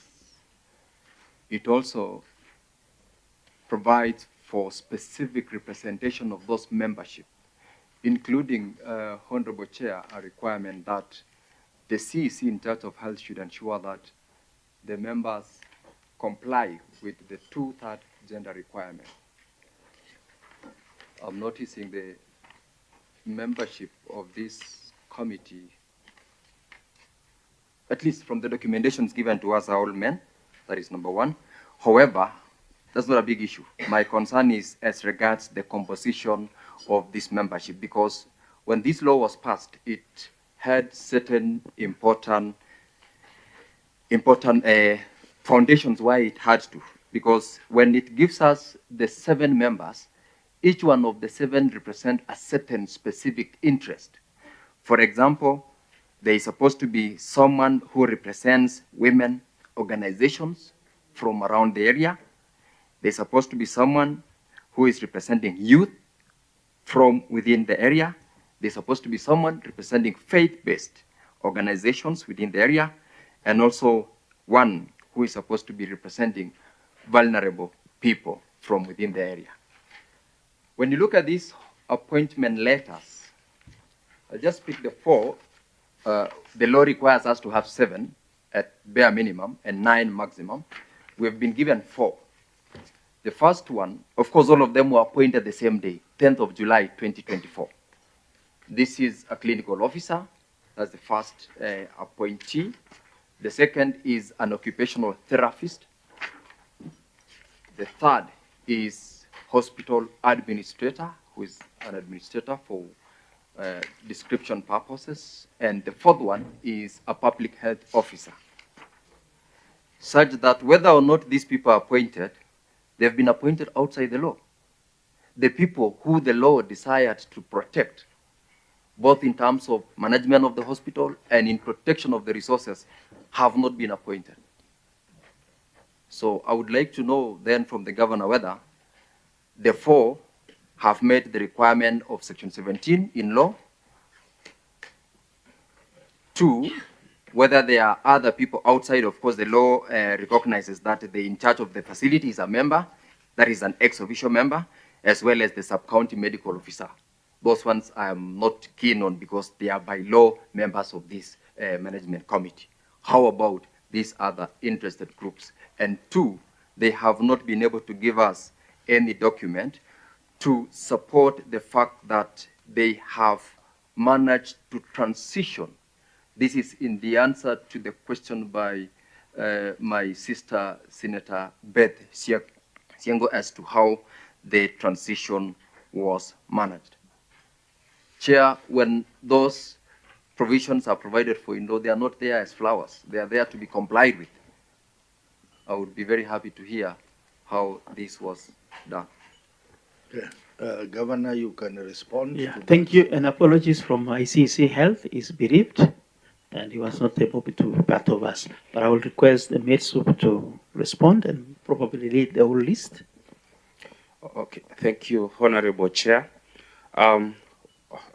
Honorable Senator, the list that you have read is for the hospital management team, which is actually a team in the hospital that really supports management in making decisions. For the board, we have 9 members of the board, and they were appointed on the 23rd of May, 2023, sorry, and we have 9 members representing the various groups. I can read through the names of the members of the board. If I can go through them. There is Raymond Tanui, who is the chair of the board. There is Edna Sigei. There is... Just a moment. Yeah. Just a moment, Metsu. The appointments were done because I don't have any document that you're reading. So as to whether you could be reading your own document or the one that we have, let me know. And you said they were appointed on 21st of May. 23rd of May, 2023. 23rd of May, 2023. Yes. This act which I'm referring to came into force on 19th of October, 2023. So whatever appointments are definitely outside what I'm referring to. just correct so that we read from the same script. The law I'm referring to came into force on 23rd or 19th, sorry, of October 2023. It commenced on 2nd of November 2023. So There's this a is clarity from the auditor. The query was in relation to the board or the hospital team. Store management, sorry. Thank you, Chair. Can you tell us the difference? The query is about the hospital management committee. The act does not have provisions for a board. We are now getting even more confused because, yeah. Chair, the Act requires that the health facility should have a management committee that consists, if you allow me to read, the health facility management committee shall consist of not less than 7 and not more than 9 members appointed by the county executive committee member as follows, in that order that I earlier on listed. So what the law requires us to have in the health facility is health facility management committee. And that is the one that the auditor is making reference to. That is the one that I am inquiring as to the appointment, not the board. Okay, I think it's clear now. It's clear now. So I think the MEDSUB, through the governor, we are referring to the hospital management committee, not the board. Yeah. Honorable Chair, for the hospital management committee, we transitioned the board that was there initially into the hospital management committee. Yes. The answer is shifted, Chairman. From transitioning the board that existed, yet there is a new law in place.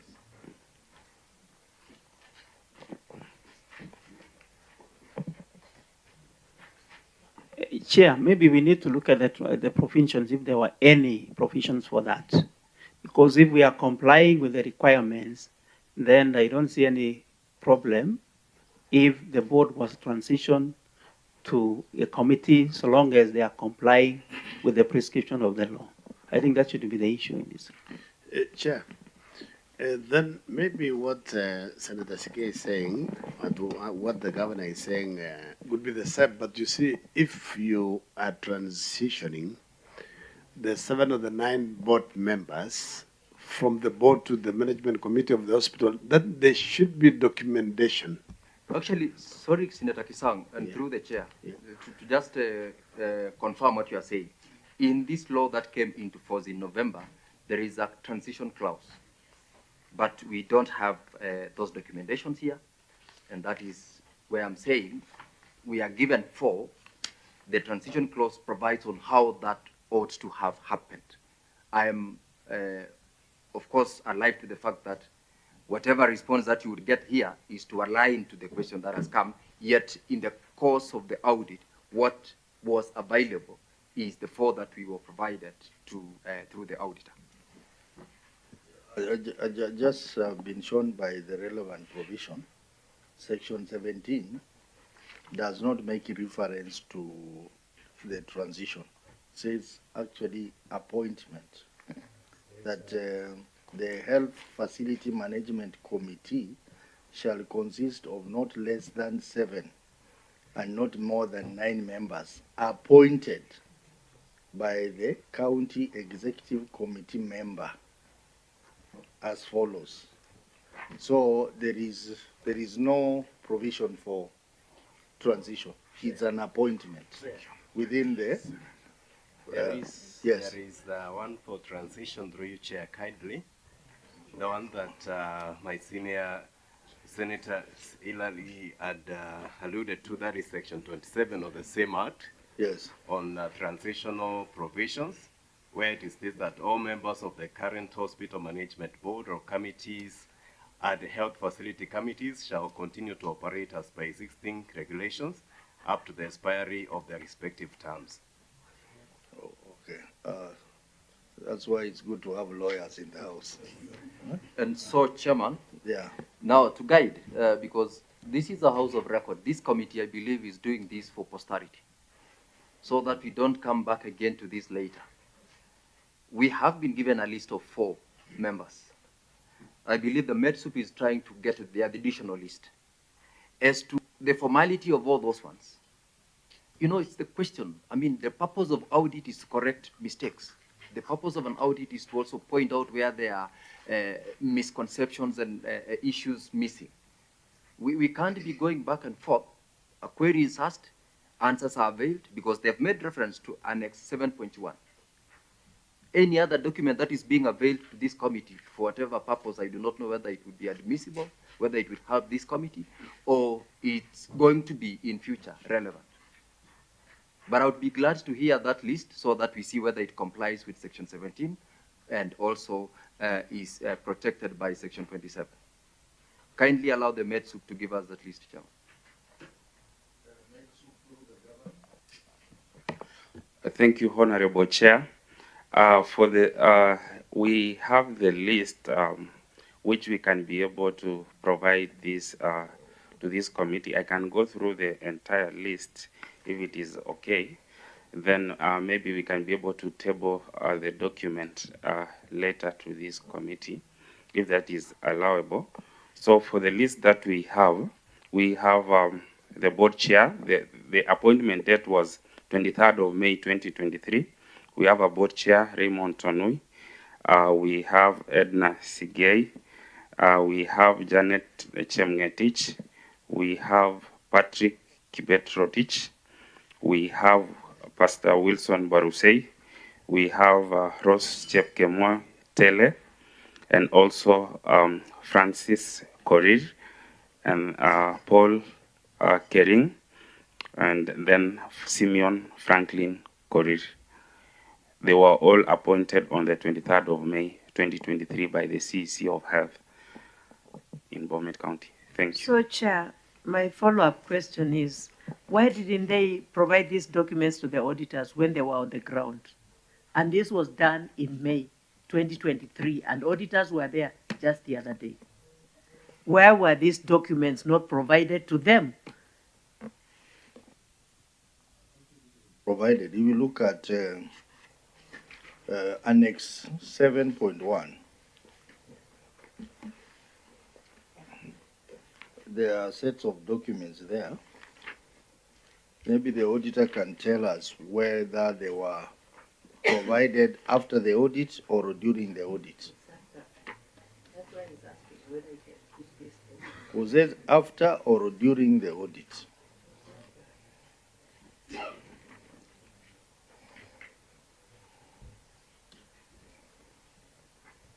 Chair, the list of the committee as alluded by the doctor was not provided.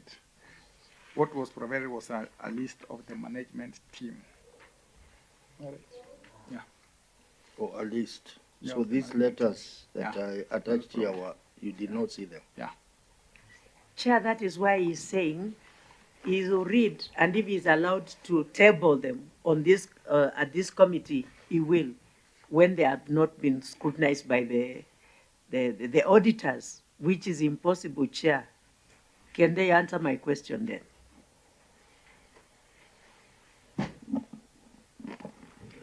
Governor? Thank you very much, Chairman. Before I let my mates respond, but I think these were in the early stages of enacting this law, FIF Act 2023. And as you can confirm, even from the documentation, I think from my officers, there was some confusion between the board and the committee. And even to me, what we have attached may not be relevant to the response, because there is a confusion between management committee and the hospital management committee. So probably that caused the confusion. as you have witnessed even in the attached documentations that we have.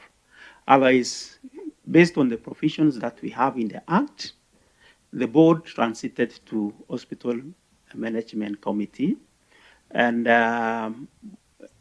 we have confirmed that. The only thing that we need to maybe provide is evidence to firm up our response that this board has been in place, and we transited the same board into the committee by the provisions of the Act.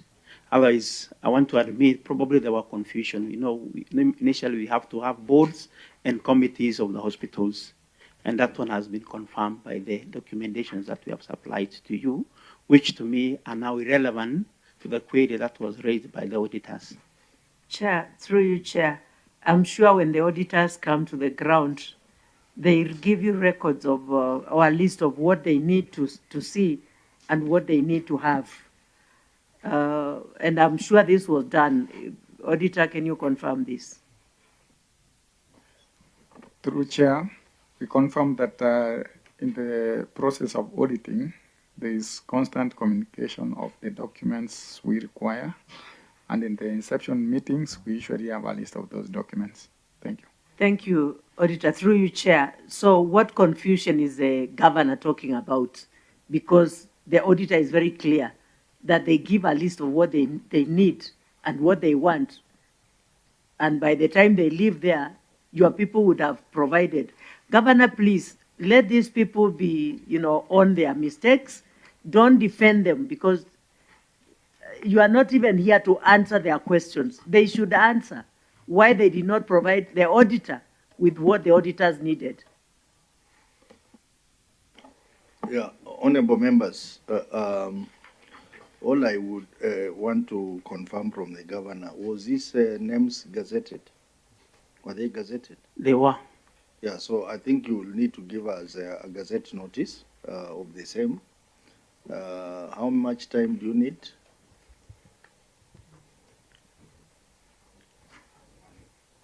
At most 1 week, you have it. 7 days. Yes. 7 days. So you give us for our records so that we confirm that indeed that these people have been legally been appointed to their position. And we have also confirmed that there is also a transition clause in the law to allow the board that was there to transition to the committee. But before I conclude, Senator Sige, I'm giving you the leeway because that's your county. So let me give you thank you, Chairman. The last opportunity on this before we move to the other, because there are quite a number of issues and time is not on our side, members. Thank you, Chairman, and I appreciate the accommodation. I just wanted to clear something because there is no confusion as regards what the law provides. That is why we have law in place. There is no confusion as to whether there is hospital management team or facility management team, because the law under Section 14 provides what constitute the hospital management team. And if the governor wants to say that the 4 whom they submitted their names belong to the hospital management team, and therefore the answer is irrelevant to the question that was queried by the auditor, then he is still even unlawfully managing the hospital, because these are 4 officials. Section 14 provides for membership to the hospital management team comprising of medical superintendent, hospital administrator, hospital accountant, and hospital procurement officer, and all departmental heads. We ought then to have had this. And this is where we have a problem, Chairman, because you put in your people, you leave out the rest of the management team so that you can facilitate theft and stealing by your team. Because as long as we don't have the relevant people sitting in there, nobody, including the public, will not be able to tell what is it that is being collected, how the hospital is being managed, and it can only be because we want to say we had some confusion and we were unable to know who is supposed to sit in the medical team. So Section 14 and 17 are different, and therefore the hospital is actually being managed illegally by people who are not formally, by law, managing the institution because they ought to have been appointed. Even if it was about transition, then we ought to have had the 9 whom have been given the list, plus 4. That goes beyond the 9 that Section 17 also provides. So this confusion as regards transition is not confusion that is justified. It's confusion that is intentionally being processed to facilitate mismanagement of the institute. And that's the only reason why we are saying we can't be just sitting and saying, let's get this list, let's get these names, provide these documents after the event. Because the reason as to why the auditor was making this comment is because they didn't get the documents.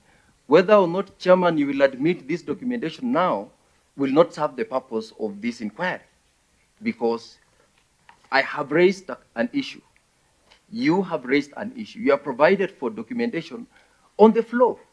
Yet you ought to have had the benefit of the auditor doing an inquiry into it and giving you a report as the chairperson so that we can guide now the governor and his team on how they are to comply and do proper management and comply with the law. So I still insist, Chairman, that there is no confusion. Indeed, there is no confusion because Section 17 provides for the facility management committee, but Section 14 talks about the hospital management team. So those are two different entities, bodies. So the query in question was referring to Section 17, Section 17 of the Act. That's why members were focused on that. But then there is a bigger committee which is defined under Section 14. So, Governor, do you have this committee in place, the one indicated in Section 14?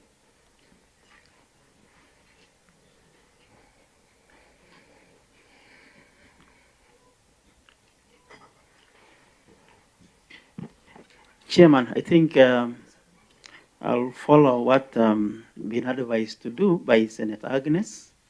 So can my mates group confirm this? Honorable Chair, yes, we have a hospital management committee team which consists of 15 members of our staff. They assist the management in making decisions in various aspects of the hospital. And they are mostly healthcare workers who work within the hospital. The Hospital Management Committee, which was formerly the board, now has a minimum of 7 and a maximum of 9. We have 9 members, which I've read through just a few moments ago. We just attached the 4 as a sample of the hospital management team that we already have in place. Thank you. And Chair, you know, he never answered my question because the governor took over. Through you, Chair, can the governor instruct the CEC to answer my question? Why were these documents not given to the auditor by the time they were on the ground, if they were there?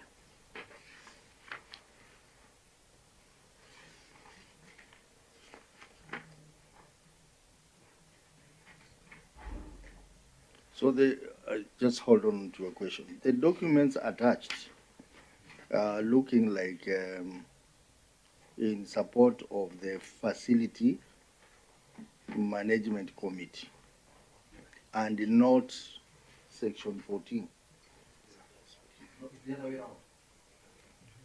Or is the other way around?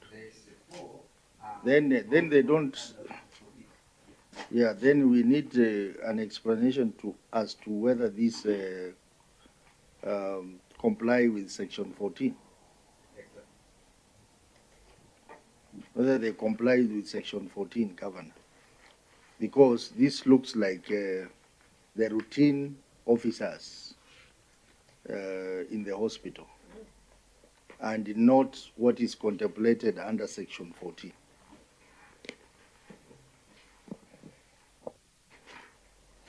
Thank you, Chairman. I don't want to speak on behalf of my people once again, But I think we don't want to defend this list that is given to us, and the documentation is actually for section 14 management team and not the hospital management committee as provided under section 17.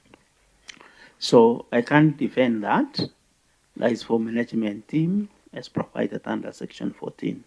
So, and the auditors have also confirmed that the list that was given to them was not as provided under section 17. But I think the list that was given to the auditors is as provided under section 14.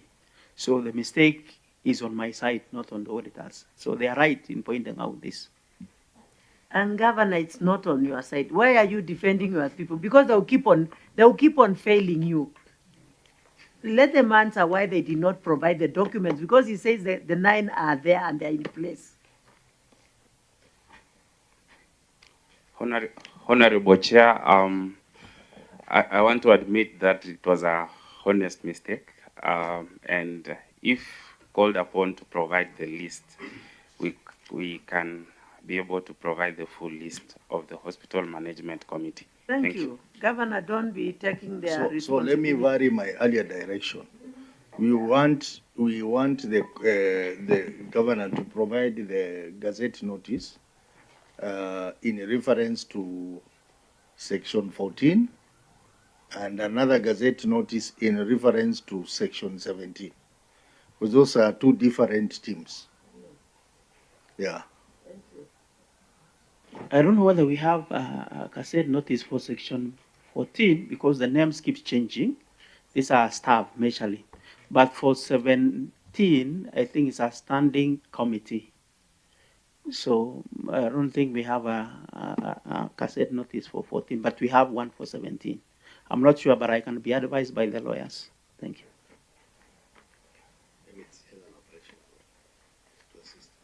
Okay. I really want us to make progress. Yes, one last, Chairman. I'll be very happy to hear from the MedSoup. How many departments do they have in the hospital?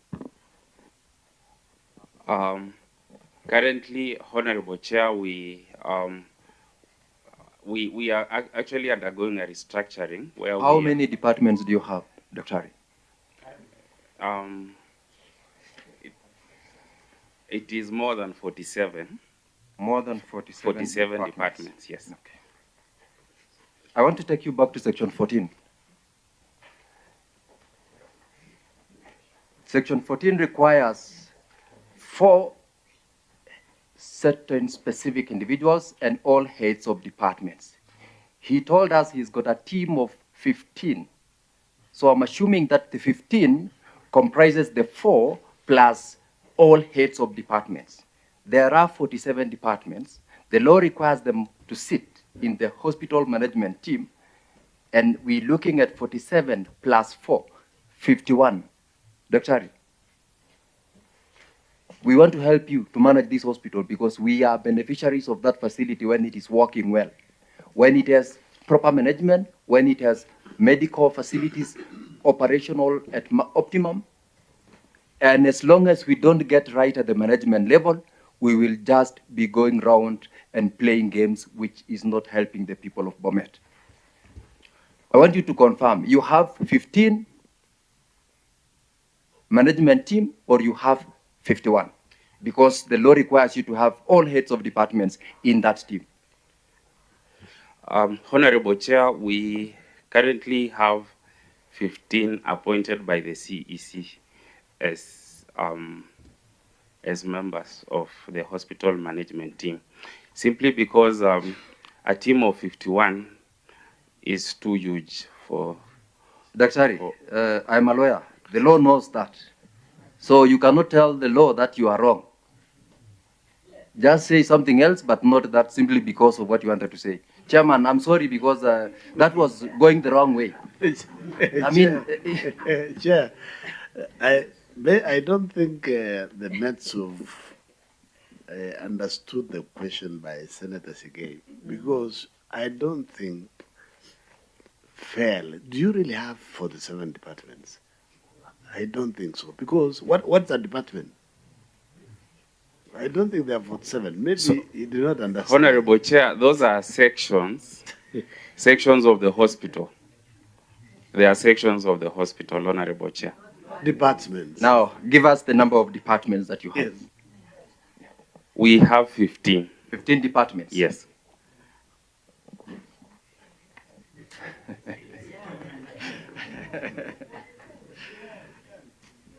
Chairman.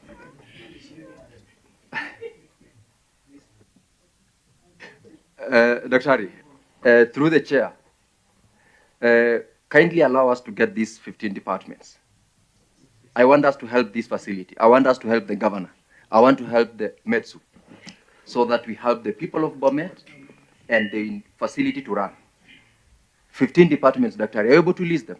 As a practitioner, you should be able to know them by the tip of your fingers. Chairman, as much as I don't want to defend him, he's relatively new. He's hardly 3 months in the office. So what he should do is to give us the list of the departments, because it's not 47, as far as I know. It's less than that. How many departments do we have, even in the national government? So it's less than that. So, this is his first time also to appear before such committee. So probably he's panicking, but I don't want to defend him. Okay, let me do this. You will give us the gazette notice of the committee, and you give us a list of the management team in the 7 days that I asked you. So I think honorable members are spending more time on this matter, because if the management is weak, the hospital will be weak. Just like the way we saw for municipalities. If there is no proper board, if there is no independency, then everything else will be affected. So please provide that. Honorable members, we are constrained of time. We have a number of queries in this report, which are very important. And we also have a whole entity to go, BOMET Water. So I want to change our approach a bit to ask the auditor to just, on every query, instead of reading out the entire query, because we have the query with us, just give a brief on each of those queries, and then so that we save on time. And then governor will also make a comment on that, and then members can raise issues. And this is how I want it to be handled. We have a significant number of queries on the matter of inaccuracies and errors in financial statement. We have the matter of inaccuracy in transfer from county government, inaccuracy of total revenue, non-disclosure of property, plant, and equipment, inaccuracy of employee costs, non-disclosure of receivables from exchange transactions,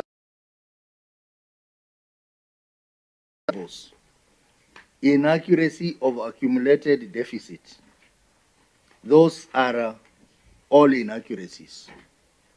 So I would like you to comment on that, and then Governor will respond, and then the members will weigh in. Thank you, Chair. I can start with inaccuracy of transfers from the county government, whereby note 6B to the financial statements indicated that the hospital was to receive 121,054,540, but in the financial statements, only 119,054,540 has been disclosed, which is the actual cash received.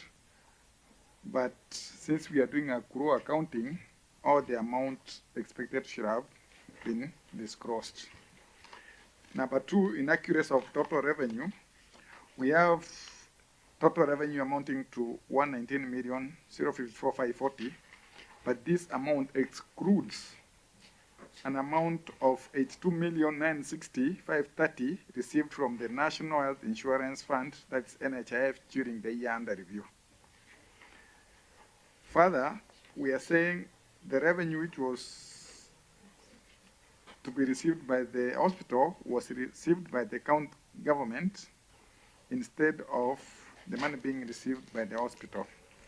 Then there is an expenditure which is incurred by the county executive on behalf of the hospital in terms of 173 medical and non-medical staff whose salaries and allowances are paid by the county government, but this expenditure has not been disclosed as an income or an expenditure in the hospital books.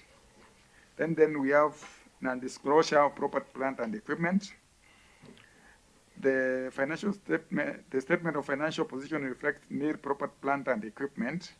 However, a review of hospital records revealed that the hospital possesses various assets including land, building, civil works, motor vehicles, furniture, computers, and medical equipment of unknown values, which have not been disclosed, although they are used to generate income for the hospital. Further, the ownership documents of the land was not provided. Then inaccuracy of employee costs. The statement of financial performance reflects employee costs amounting to 3.9 million as disclosed in Note 8 to the financial statements. The view of records revealed that the hospital received services from 173 medical and non-medical. That's the one we wanted it to be treated as income and expense at the same time. So this one is related to the issue we had in paragraph 2. Then the next is non-disclosure of receivables from exchange transactions. The financial position statement reflects near balance of receivables from exchange transactions. However, records reveal that NHIF owes the hospital 19,261,070, which has not been paid, but has not been disclosed in the financial statements. The next about inaccuracy of trade payables. The statement of financial position reflects trade and other payables totaling 36,199,564. The amount includes trade payables amounting to 32,199,564 as disclosed in Note 14 of the financial statement. However, the trade payables excludes payables due to KEMSA amounting to 12,492,223.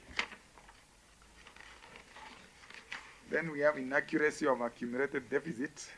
The statement of financial position reflects accumulated deficit amounting to 830,707. The amount, however, differs with the accumulated deficit amounting to 7,070,027 reflected in the statement of changes in net assets, starting in an explained variance of 6,239,320. So those are the inaccuracies in the financial statements. So just, Governor, you can respond briefly to those queries.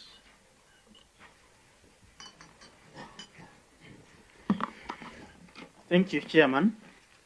On inaccuracy number 1 on transfer from county government, the total transfer from the county government of BOMET for the financial year 2023-2024 was 124,054,540. And the additional 2 million transferred by the county treasury on 30th June, that is on the close of the financial year 2023-2024, was received by the hospital on 2nd July. That was on the the following financial year 2024-25. And this could not be captured in the hospital financial statement for the previous year, that is 2023-2024. And that is the cause of this inaccuracy. Maybe we can stop there and we hear comments from members. Comments, Mbogo? Thank you, Chair. Maybe before we proceed, the auditor can give us the identity of the accountant who signed these accounts.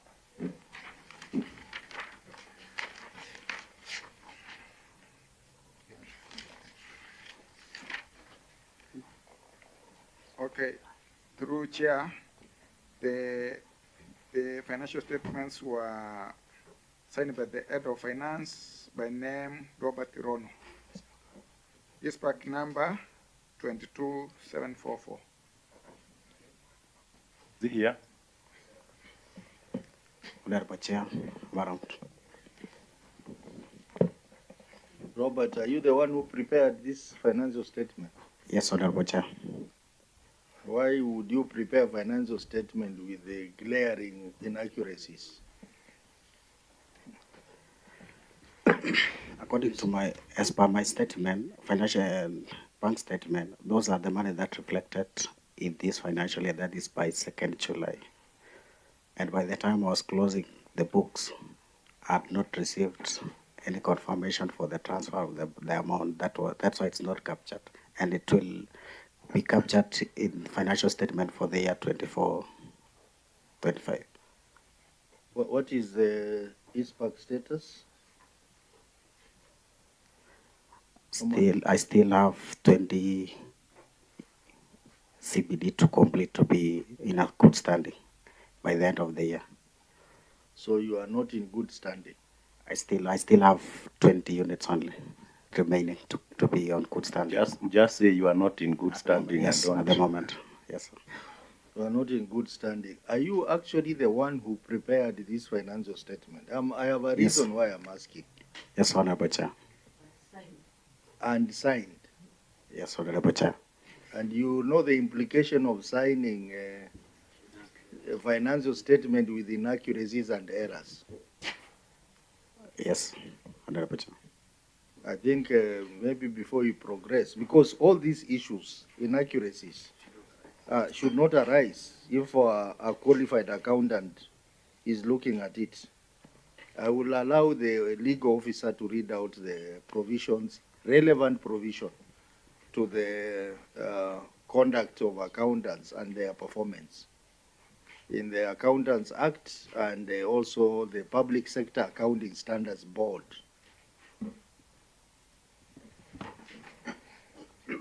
Okay, through you, Chair. Under the Accountant Act, there is the requirement for one to have the practicing certificate and license for the year. And Section 18 on the requirement for a practicing certificate, where no person shall practice as an accountant unless is the order of a practicing certificate and a license to practice that are in force.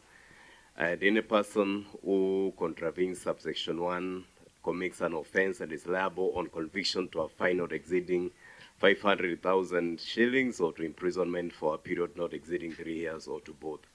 And then through Chair, on the PFM, that is on the county government on preparation of financial statements, that responsibility is under Section 149 on the roles of the accounting officers, and then on compliance with the standards prescribed by the Accounting Standards Board. That is, we have Section 163, subsection 1 on the county government to prepare annual financial statement, and of relevance is subsection 1, that at the end of each financial year, the county treasury shall, for the county government, consolidate the annual financial statement in respect of the county government entities in formats that are prescribed by the Accounting Standards Board.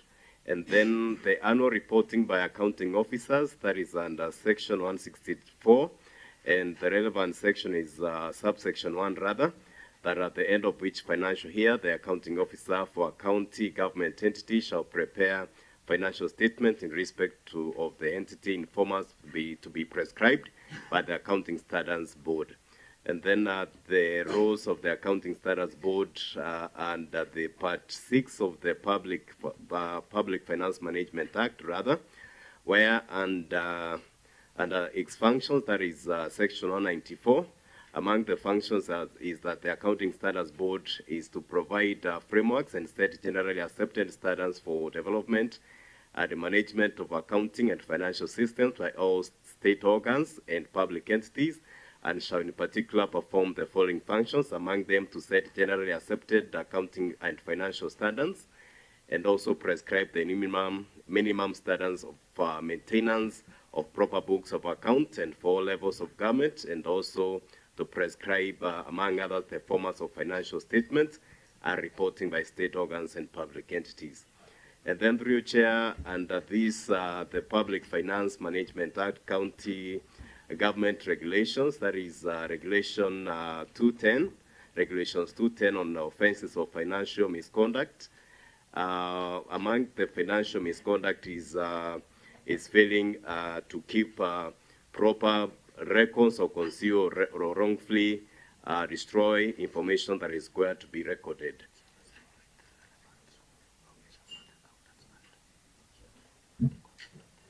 Maybe Chair, I can add another. Yeah, proceed. Thank you, Chair. Maybe we can also add the PFM Regulation 13, subsection 2, which reads that it is the duty of any county public officer signing any document or record pertaining to a financial transaction to read and satisfy himself or herself that it is proper to give his or her signature, and his or her signature shall be evidence of acceptance of responsibility for the document, whether the public officer read it or not. Now, that is the most relevant one. That one. So I think the accountants, this committee has decided to be very strict on the issue of financial statements. And you will be individually liable for signing financial statements which have errors or have inaccuracies. Because we are beginning to think that these inaccuracies or errors could not just be inaccuracies. They are actually fiduciary risk. They are actually fiduciary risk because, for example, we are talking about NHIF 82.9 million, which was received but is not included in the revenues. So how can that happen? We are talking about 3.9 million in reference to employee costs, salaries and all that, which is also not disclosed in the financial statement. And then this matter of commingling, you find some transactions are in the executive financial statement and others are in the hospital financial statement. That should not arise if you are a member of ISPAC. That should not arise.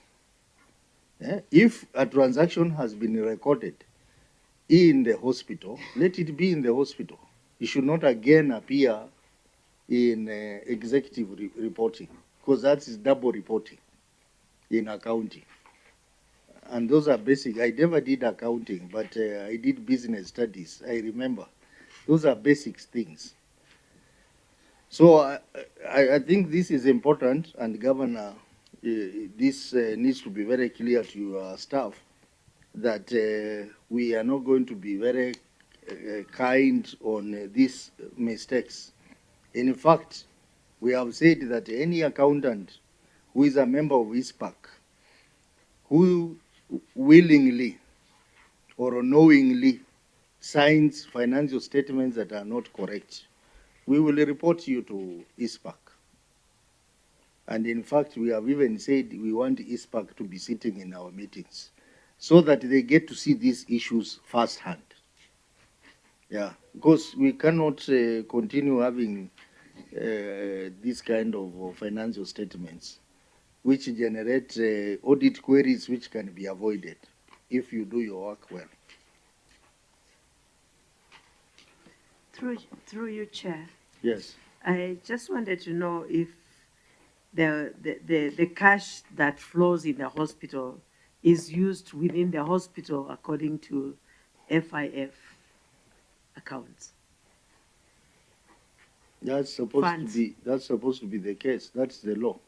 Yeah, that's a law, but I want to know if this is the case in these hospitals. Yeah. So, Governor, please. Chairman, thank you. As I respond to Senator Agnes, I want to also just support you in what you have said. I don't want to take responsibility for errors that are committed by my people because they are experts. I'm not trained in accounting. And I've always insisted that they have to be in good standing with their regulatory bodies. In fact, even before we appeared before this committee, that's what I've been telling the CEC and the CEO. Please make sure that our people are in good standing. And even we have facilitated some of them. Like for HR, sometimes we pay. For our lawyers, we pay so that they are in good standing. So we should not have excuses. I agree, Chair. And as I respond to Agnes, Senator, I want to say the anomalies noted by the Auditor General with respect to the 82 million that was received from the NHIF in the year under review, of course, was due to the fact that the Facilities Improvement Financing Act of 2023 was enacted during the same financial year under review. And neither had it been budgeted, this money had been budgeted for, nor because the law was coming into effect. However, during the financial year 2024-2025, management has proposed for budgetary allocation for FIF as appropriation in 8 in the supplementary budget. And we are glad to report that the county government of BOMET through Department of Finance and Economic Planning has since appointed a receiver of revenue. With the passage of the FIF Fund Act 2023, the hospital has been given the responsibility to collect, utilize, and report on its local revenue. Furthermore, the services received from the staff, because I want to respond to the other section of that question, from staff paid by the county government is reported by the county government under its financial statement, since the staffing role is still within the county government. However, the management will henceforth report under hospital financial statement as kind contribution from the county government. So I want to confirm that this act is now fully in place and the facilities are collecting money and they are utilizing those funds within the facilities. Senator Sige, on these particular issues of inaccuracies? I've got, Chairman, I'll ask to pass because I'm just trying to align the comments by the governor vis-a-vis the comments by the auditor, and I wouldn't want to ask a question that will not help the facility to improve. Because the most unfortunate thing, Honorable Chair, is that I'm looking at the comparison as regards this particular inaccuracy in transfer from county government vis-a-vis the total revenue. My question will spill over to the mode of collection, to also now the aspect on preparation of those accounts. Kindly allow me to pass so that I combine as one question with regards to the inaccuracies on financials and reporting. Okay. So, any other comments from members?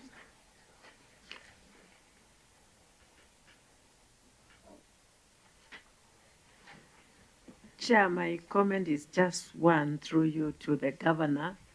Even as the accountant and the CECs are answerable to the mismanagement of all these issues, you still are the CEO of BOMET County.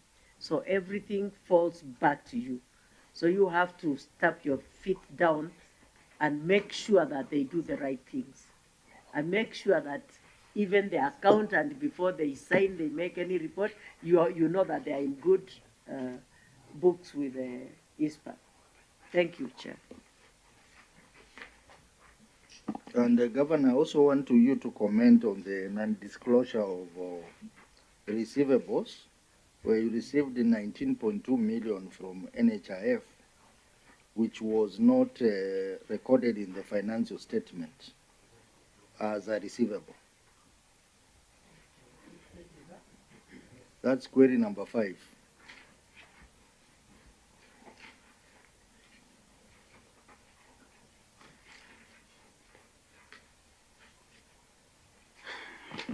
Thank you, Chair. The responsibility for collection and accounting of revenue during the financial year under review was still with the county government of BOMET, Division of Revenue. During this period, there was no clear framework for reporting FIF, since the Act was passed during the same financial year under review. However, we are glad to report that the county government of BOMET, through Department of Finance and Economic Planning, has since appointed a receiver of revenue with the passage of the Facility Improvement Act 2023. The hospital has been given full responsibility, as I reported before, to, of course, collect, utilize, and report on its local revenue. The management endeavors to amend the financial statements under previous year's adjustment to reflect the receivable from exchange transactions of 19 million. And here, even as we are speaking, we still have outstanding NHI to a tune of, I think, 89 million. So which, when we receive, it will come to our facilities. So how will it be treated? So it applies to this 19 million that was received in 2023-2024 financial year. Auditor, what is your comment on that? Thank you, Chair. The FIF Act became into operation in 2nd November 2023. I think what the county government should do is to do what we call cut-off. It should identify those transactions which were before the Act and after. So any transaction which was after the FIF Act should they automatically move to the hospital because the records are clear. Yeah. And what was not then can remain with the county executive. Thank you, Chair. Yeah. I think that advice is important. The transaction that took place before, that can be handled. But the transaction that took place after FIF, they need to be reflected as such. Honorable members, even as Senator for BOMET is trying to scan through, I would like us to quickly look at another very important query: expired medical supplies. Auditor, you can give us a brief on that. Thank you, Chair. I can read the query. That's paragraph 6 of lawfulness and effectiveness of use of public resources. The statement of financial position reflects inventories balance amounting to 35,366,574. The balance was in respect of pharmaceutical supply as disclosed in Note 13 to the financial statements. However, physical verification and review of the store records revealed that the hospital had in stock 85 units of expired drugs of undetermined value, including intraocular lenses and AVR sets, which had not been disposed of, together with some units which were still stored in the unexpired drugs in the stores. This was contrary to the guidelines of good distribution practices for health products and technologies in Kenya under Section 3.7.3, which requires that health products and technologies due to expire must be sold and or distributed in accordance with the first expiry, first out principle. Further, medical superintendent had not established a disposal committee to verify and process all disposal recommendations as required by Section 163 of the Public Procurement and Asset Disposal Act. In the circumstances, the the value for money on the expired drug supplies could not be confirmed and management was in breach of the law. Thank you, Chair. Governor, what's your comment on that? Chair, thank you. The management is committed to addressing the issue of expired medical supplies at the hospital and ensuring compliance with all the relevant laws and guidelines. The hospital has established a disposal committee in compliance with the Public Procurement and Asset Disposal Act 2015. The committee is responsible for identifying, verifying, and recommending the disposal of unserviceable assets. The disposal committee is developing a disposal plan outlining the steps and timelines for disposal of unserviceable assets.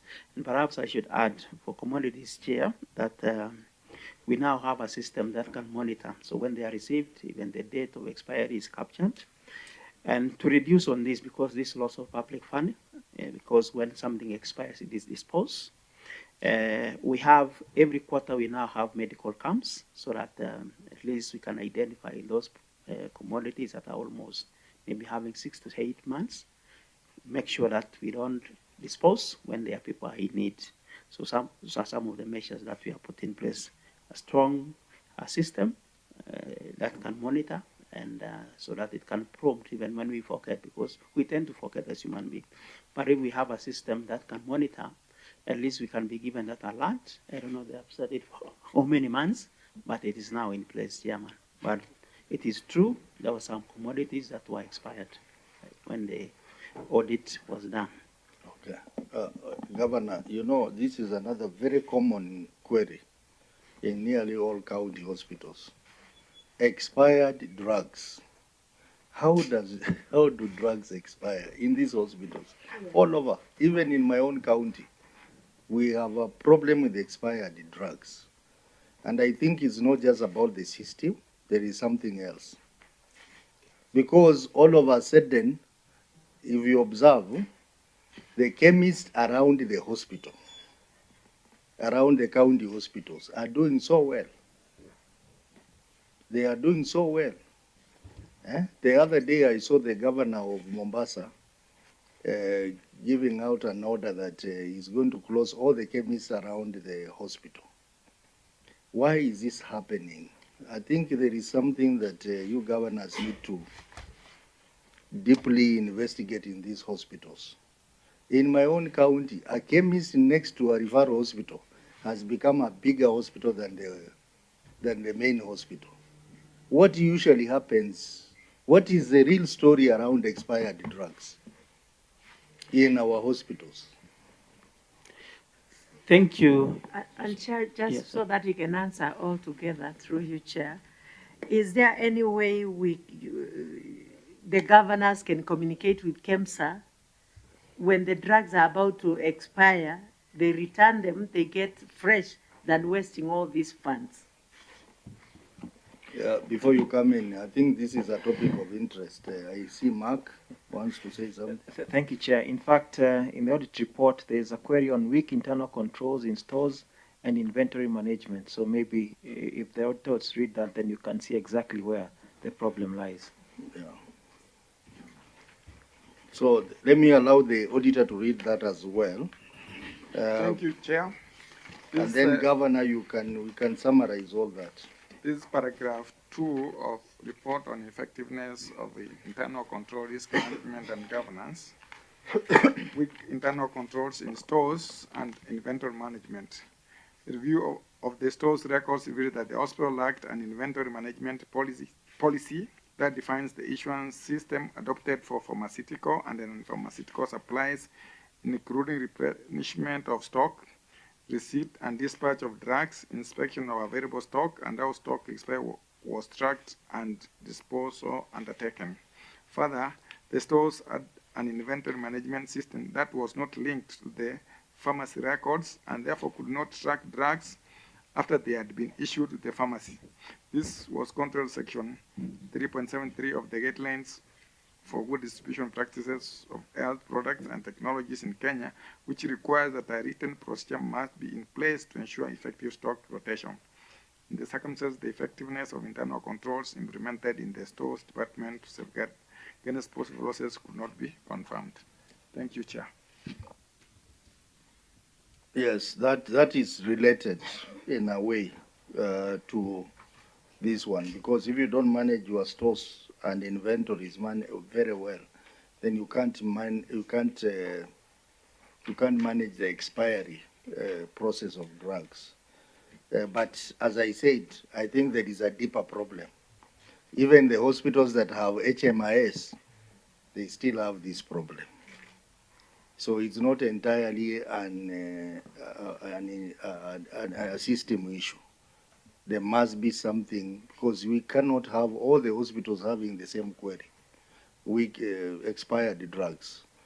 And some even run into millions of money in value. So, Governor.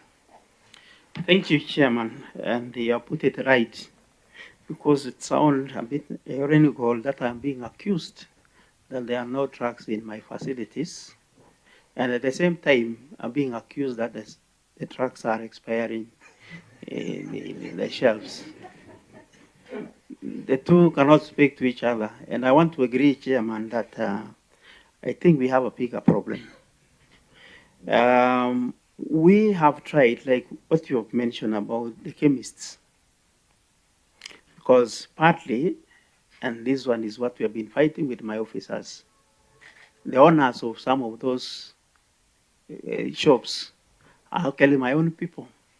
Or if they are not my own people, they are relatives of the people who have been employed. I've had instances, even received complaints from my own people that they have gone, the prescription has been done, they have gone to dispensing area and they are told there are no drugs.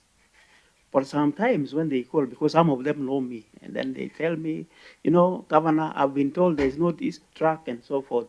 You call, and then somehow the drug is in the shelf.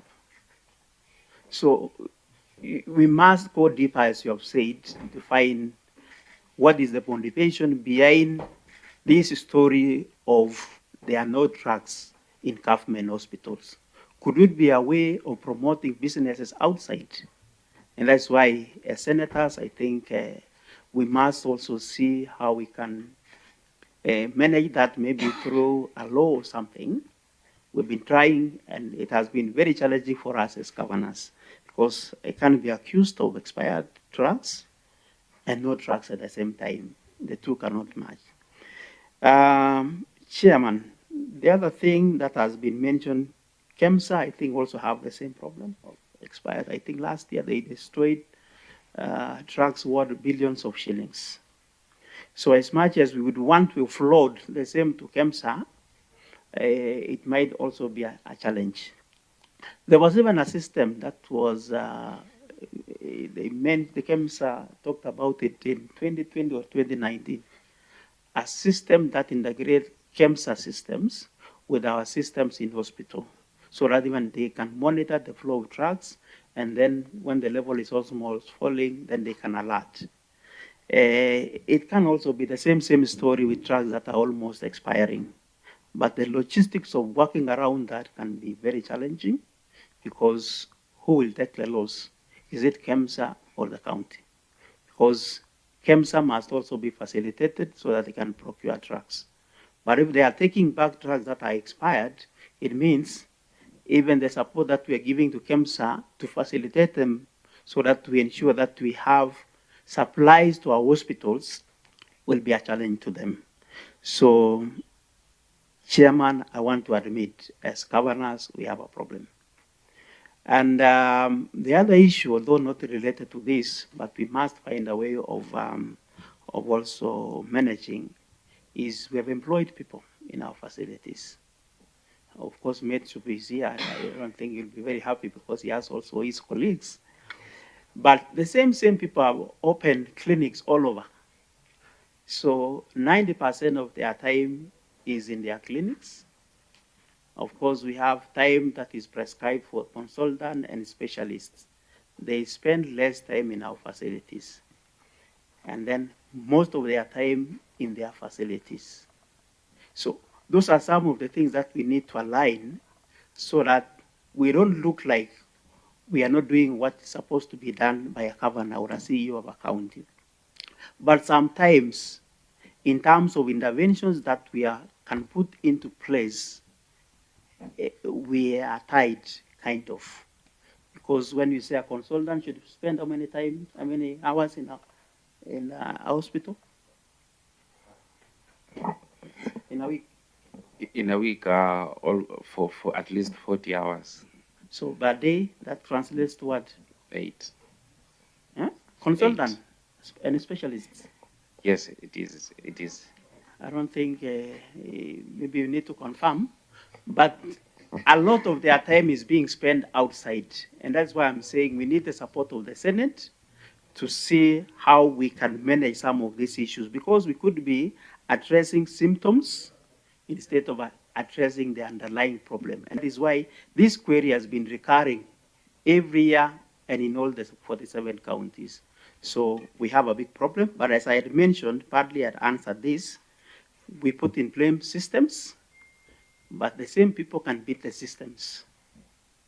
We have medical camps to offload drugs, as I have mentioned, so that it does not go into waste. In fact, we have even partnered with KEMSA. We normally write to them when they have medical camps, and they've been able to support and other institutions. And I think it's a way also of assisting them so that they don't dispose drugs at the end of the year that would have assisted our own people. So those are some of the barriers that we have put in place, but we have an underlying problem that all of us should address. Indeed, this is a very serious problem. I saw even in one county, a governor launches distribution of drugs to hospitals, and then a week later, people are complaining there are no drugs in hospitals. So I think it's a serious problem, and we would recommend that the relevant Committee of Health to do an inquiry around this issue of medical, expired drugs. It's just every hospital in the county has this problem. So we need to get to the root of it, to get to know what happens. Is KEMSA to blame? Do they supply drugs which are almost nearing expiry? And why are they accepted and paid for if they are nearing expiry? And then how is the prescription process in hospitals done? Are they prescribing patients to go and buy drugs outside when we have drugs in the hospital? There are so many issues that needs to be investigated. Chair, as you make the recommendation, I think the governor should commit himself to this committee specifically about BOMET County. What steps, after you have realized that you are accused of lack of drugs in the health facilities, yet the drugs are expiring in stores, and there are systems for kind of follow-ups to know, even from the storekeepers. I think the Met should respond to this. What happened specifically about your county? The chair is raising concern across many counties, yes, but in your county, when you realized this, what steps did you take to make sure that lives of people in BOMET are not put at risk because of that? Honorable Chair, for Longisa County Referral Hospital, I can confirm that the drugs that we actually have at the facility includes also drugs from the, we do mop-up of expired drugs from the other, so that we store them centrally for processing, for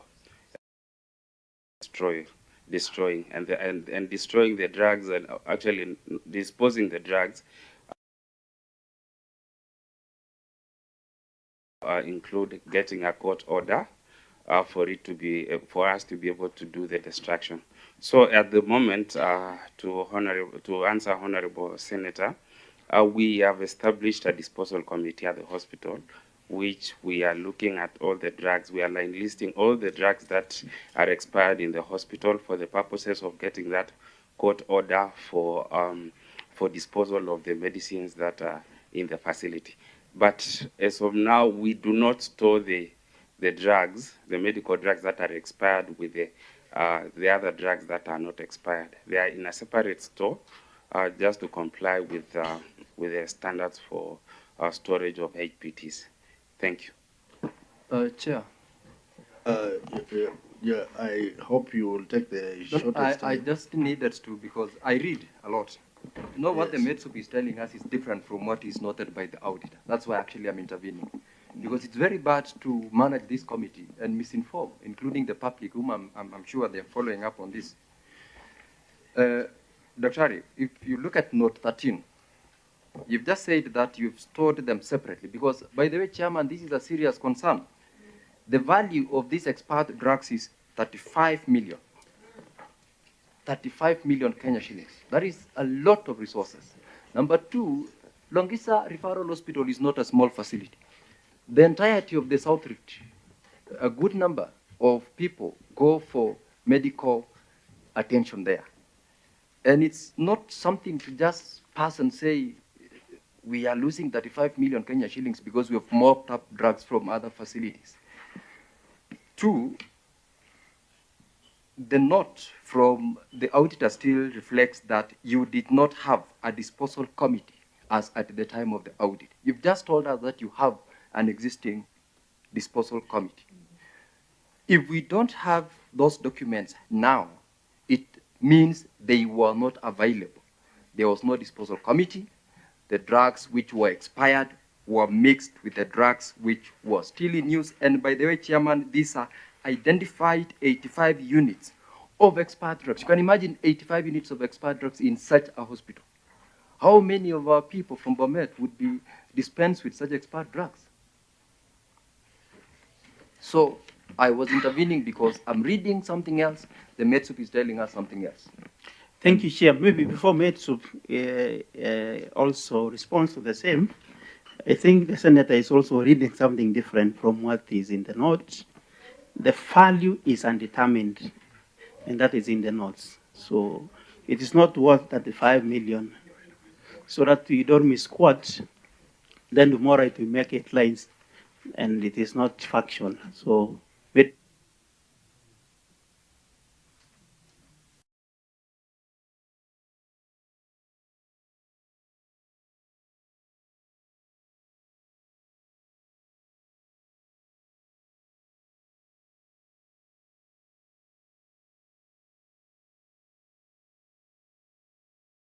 in which we appointed a team to do disposal for the drugs in the health facility. We are trying to look for the annexure.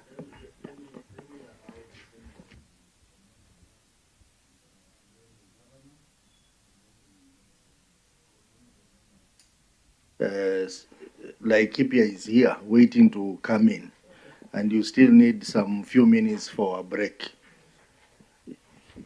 I wanted just confirmation from the MedSoup as to when was this committee put in place, so that I'm able to reconcile the report from the auditor vis-a-vis the report that we've just been told on the floor. So, Honorable Chair, the committee was put in place on the 15th of July 2024.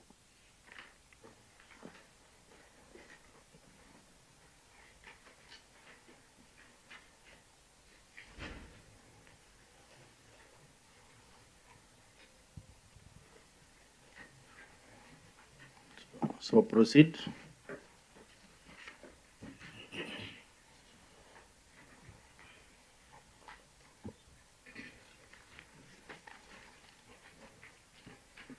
Proceed, Senator. Still on the sermon, you see, the governor is worried that when I mention figures of resources lost, I'm misleading the public. The note 6, governor, is where I picked the figure of 35 million. Just for your information, the statement of financial position reflects inventories balance of Kenya shillings 35.366574. That is why I picked that figure. And I'm picking it because it's in the context of the question that I'm asking, so that we don't tell the public what is not there and what is there. Chairman, I had requested that you allow me to Can you allow me to read from where you left, Chairman? Huh? I thought I'm on the floor, Chairman. And just to correct, because it will be misleading. You want me to continue reading? And yes. Let me proceed. The balance was in respect of pharmaceutical supplies as disclosed in Note 13 to the financial statements. However, physical verification and review of the store records revealed that the hospital had in stock 85 units of expired drugs of undetermined value, including intraocular lens and AVF. So where sets is the which 35 had million not coming from been there? disposed of together with some units which were still stored with the unexpired drugs in the stores. That is what the note says. Chairman, now. Yeah, actually it's there in the query, Governor, because if you read the query from the first sentence, it says, the statement of financial position reflects inventories balance of Kenya shillings 35 million. The balance was in respect of pharmaceutical supplies. Yeah, so. So, Governor, that is where I picked the figure from of 35 million. I don't do politics. I'm trying to assist you to support the people to get services. Chairman, my question back to... Chair, maybe just to cut you short, Senator, maybe Governor has another figure on these medical supplies. We might want to accommodate you and see whether you are impeaching this figure. I'm just wondering, Senator, through the chairman, when we say had stock of 85 units of expired drugs of undetermined value. So how do we arrive at the 5 million if it is, this one is undetermined? That is my question. Yes, I admit there are drugs that are expired, but we have not quantified the value. And as Metsuba has indicated, it does not, it's not Longisa, because we move up. When these drugs are destroyed, they are destroyed centrally because we have to get a Auditor, order. can you guide us? You are the one who did the audit. Guide us or the composition of this 35 million. Thank you, Chair. Maybe I can read the query. The statement of financial position reflects inventories balance of 35,366,574. The balance was in respect of pharmaceutical supplies as disclosed in Note 13 of the financial statements. However, physical verification and review of the store record revealed that the hospital had in stock 85 units of expired drugs of undetermined value, including intraocular lens and AVF sets, which had not been disposed of together with some units which were still stored with the unexpired. What we mean in this, the expired units are not valued at 35 million, but 35 million is the total stores. But out of that, 85 units of the intraocular lens and AVF sets, whose values were not determined, were also in the store. That's what we mean. So, Chair, Auditor, are you therefore not able to tell us the value of the expired medical supplies? Are you able to quantify the value so that we are able to find out the loss of money? Through Chair, we were unable to quantify the value because it was not indicated in the store's records. Thank you.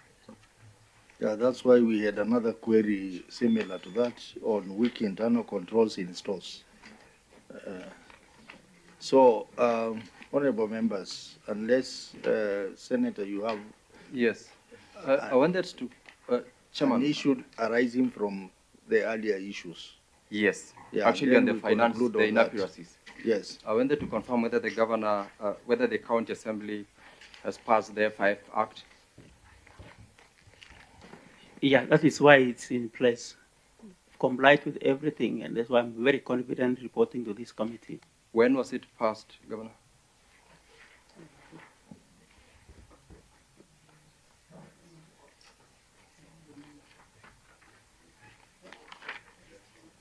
Let me confirm, but it is in place. you've confirmed that you, out of the F5 Act 2023, you have been able to appoint a receiver of revenue to the facility, right? Yes. Who is the receiver of revenue to the facility? The appointed personnel. Metsup. That's the Metsup.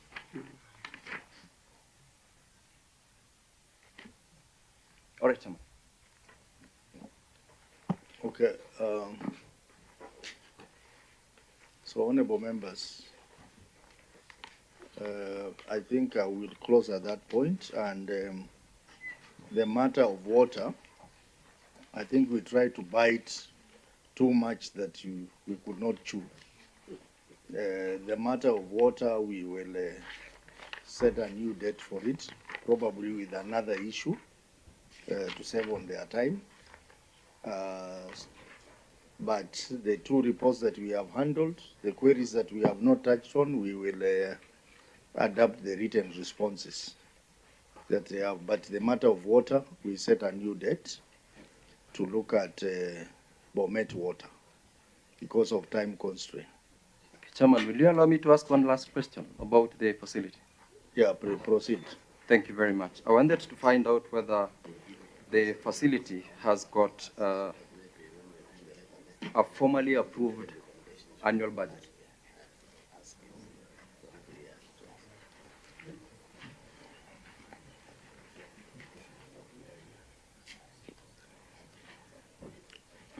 I wanted to know whether Longisa Referral Hospital has got an approved annual budget.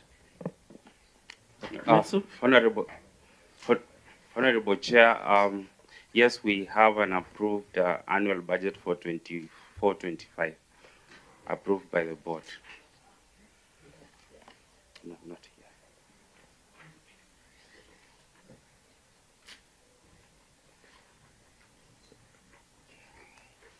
Chairman, that you had after this report or before? After the report. Yeah, but we are, we are working in the past, because the past shows that you didn't have an approved annual budget. Actually, the response, Chairman, is that they had availed these reports to the auditor. I don't know whether that is the position from the auditor or not. Query on the lawfulness and effectiveness in use of public resources. Because Through Chair, I can confirm that no approved budget was provided to us. Thank you. Chair, I think we need to be very clear, because we have all agreed that in the year under review, we are transiting. So the referral hospital has its own budget, but it was accommodated under the mother department. So if you check under our budget, and probably that is what they are referring to, you'll see the line items for Longisa Referral Hospital. But for the financial year 2024-2025, they have a budget that has been approved by the board. The 2024-2025, we will have a moment to examine the report once the audit has finished. But having a budget is very important for the hospital. It's one of the key financial instruments that the PFM Act requires the hospital to have. So, honorable members, I know you are running low on sugars, and we have another meeting that is supposed to start now. I will, at this point, close the meeting, but before I do that, I will allow the governor to make closing remarks. The rest of us, please, we can, because of time, allow me, maybe the senator for BOMET and the governor to make closing remarks, starting with and yourself. Yes, Chair. You know, I stepped out. I will give you because you come from the Rift. But not really. Chair, normally, I've told you many times, I only act as the senator for counties from North Drift. South Drift, I don't act because when Sige, we Washingishu, Nanti, Trans Nzoia, Elgeyo Marakwet County, and up to West Pokot, sometimes I act when the senators are not there. They have given me permission, but not yet. So I just wanted to share. You remember we gave interim recommendations last year, sometimes last year on water. So I just wanted to remind the governor. Wanted to find out if the governor responded, and because we gave 60 days. I don't know if he has done it. And if he has not done it, then when we are doing the next letter to invite them for water and maybe another entity, then we also discuss on the interim recommendations we give them so that we know the recommendations we give, they affect them to help them to perform and improve the management of the entities they have. So that is the only thing. And then basically, Sabarinjama back to BOMET. The governor will address that in his closing remarks. Yes, that's what I wanted to say before. So let me give Senator Sigei very brief, and then governor, then we adjourn. Chairman, I want to appreciate your committee and the team that has organized for this session, because this is a very important session which helps us as the oversight entity of the county governments as well as the county government to look at the challenges that we experience. What we have gone through here is not only, of course, for purposes of an exchange between myself and the governor, but it helps in supporting the facility to improve and even support the governor to improve on his management and his team. Because when we highlight those issues, it is because there is a problem, and that problem can only be corrected when there is a highlight of the same.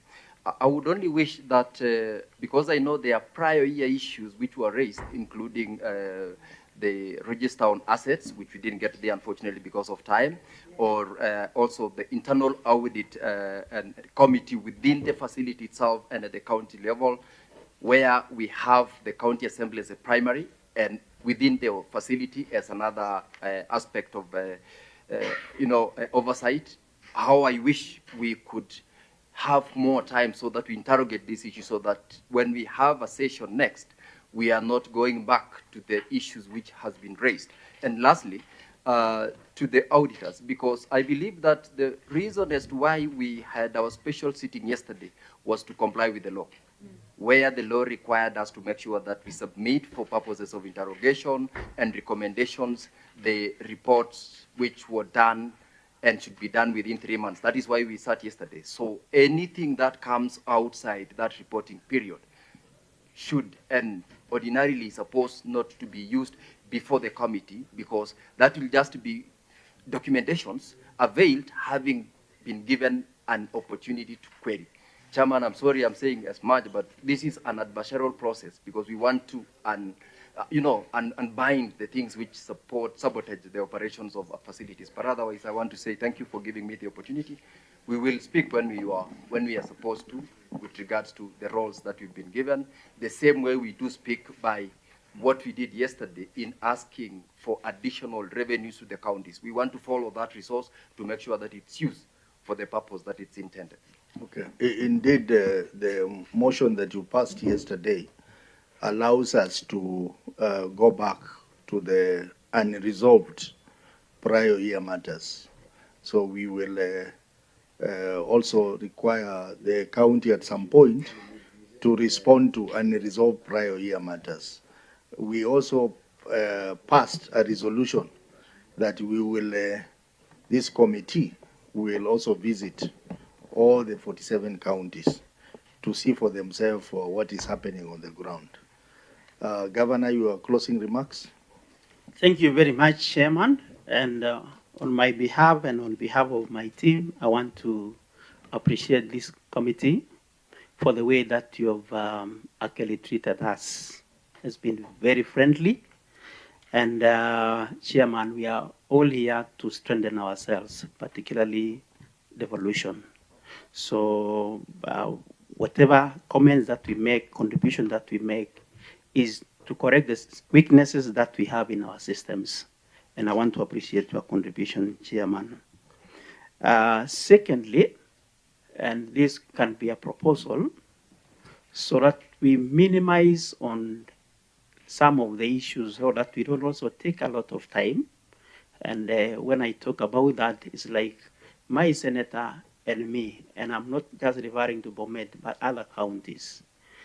I would wish to propose that our senators, and in this case, I'm talking of my senator because I'm talking of BOMET, why don't we have time? We talk to the relevant committees within the assemblies. If there are issues, we address in detail, because the committee may not have all the time to address the issues like we have seen. We didn't touch on everything. But I would wish that we'll have a position where we are speaking on the same page with the senator. And I'm not just talking about BOMET. When it comes to you as county chairman, I would wish that you speak on the same page, because you'll have handled the issues with the relevant committees. And if there are issues that need to be escalated, and those probably the ones that we now need to iron out within this committee, so that we save also in your time. Because if we come and go into the detail, then we might not have all the time. And it will be unfair to the people of BOMET if issues that are outstanding, issues touching on the resources are not exhausted, so that we can also give them confidence that we are using their resources well. So my proposal, Chairman, I think, and we must speak to ourselves, please let us also take advantage of those committees within the assemblies, sit with them, comb through whatever reports that we have, and if there are issues, then probably this will be the time to highlight those ones which needs to be escalated to other institutions, then we escalate. But if there's something that has been settled, as much as we are dealing with auditors, then I think we must also have Senate dealing with the issues, and they can report directly to the committee through our respective senators. That is my request, Chair. And then finally, as it relates to the issue that has been raised by Senator Kisang, I think we will address because we'll have another opportunity to appear to address the issue of the water company, which is a big one, and probably that is why Chairman is saying we have another session. But I can report preliminarily that we have addressed most of the issues, but we will confirm when we appear next time. Otherwise, thank you, Chairman, for the way that you have handled this meeting and handled me and my team. Thank you. I don't have a closing remark because of time. All I thank you for coming. I thank the Senator for BOMET for also participating very actively. Indeed, this is what every senator should be doing when we have these oversight meetings of this nature. So I want to encourage you to deal with the issues that have come up in the audit reports, particularly the issue of municipality, the issue of independency of the municipality, and also the issues of reorganization of the hospital to align to the FIF Act and to ensure that the hospitals have some autonomy in terms of the way they're being managed and in terms of the way they are managing their revenue. So we are here to correct each other so that our people benefit from good governance. We are not here to exchange each other because of which hand or what. It's just oversight work. And even your proposal, Governor, we try and see how we can harmonize our approaches. The county assembly to do the primary oversight and the Senate to do the secondary oversight. But I want to say that county assemblies must be empowered to do their primary oversight, because the Senate will not wait longer to deal with some matters. They will deal with the matters, some which have been handled by the county assembly to some extent, and the others which have not been handled at all. you will agree with me that before this committee, no one was looking at municipalities, no one was looking at hospitals, no one was looking at funds. They were all there. So I think this is a good thing. I think it's going to improve the way these entities are managed, which is a good thing. So, honorable members, I want to declare this meeting adjourned until the next 20 minutes. We come back for Laikipia. So I've given you only 20 minutes. I don't know how much you can do in 20 minutes.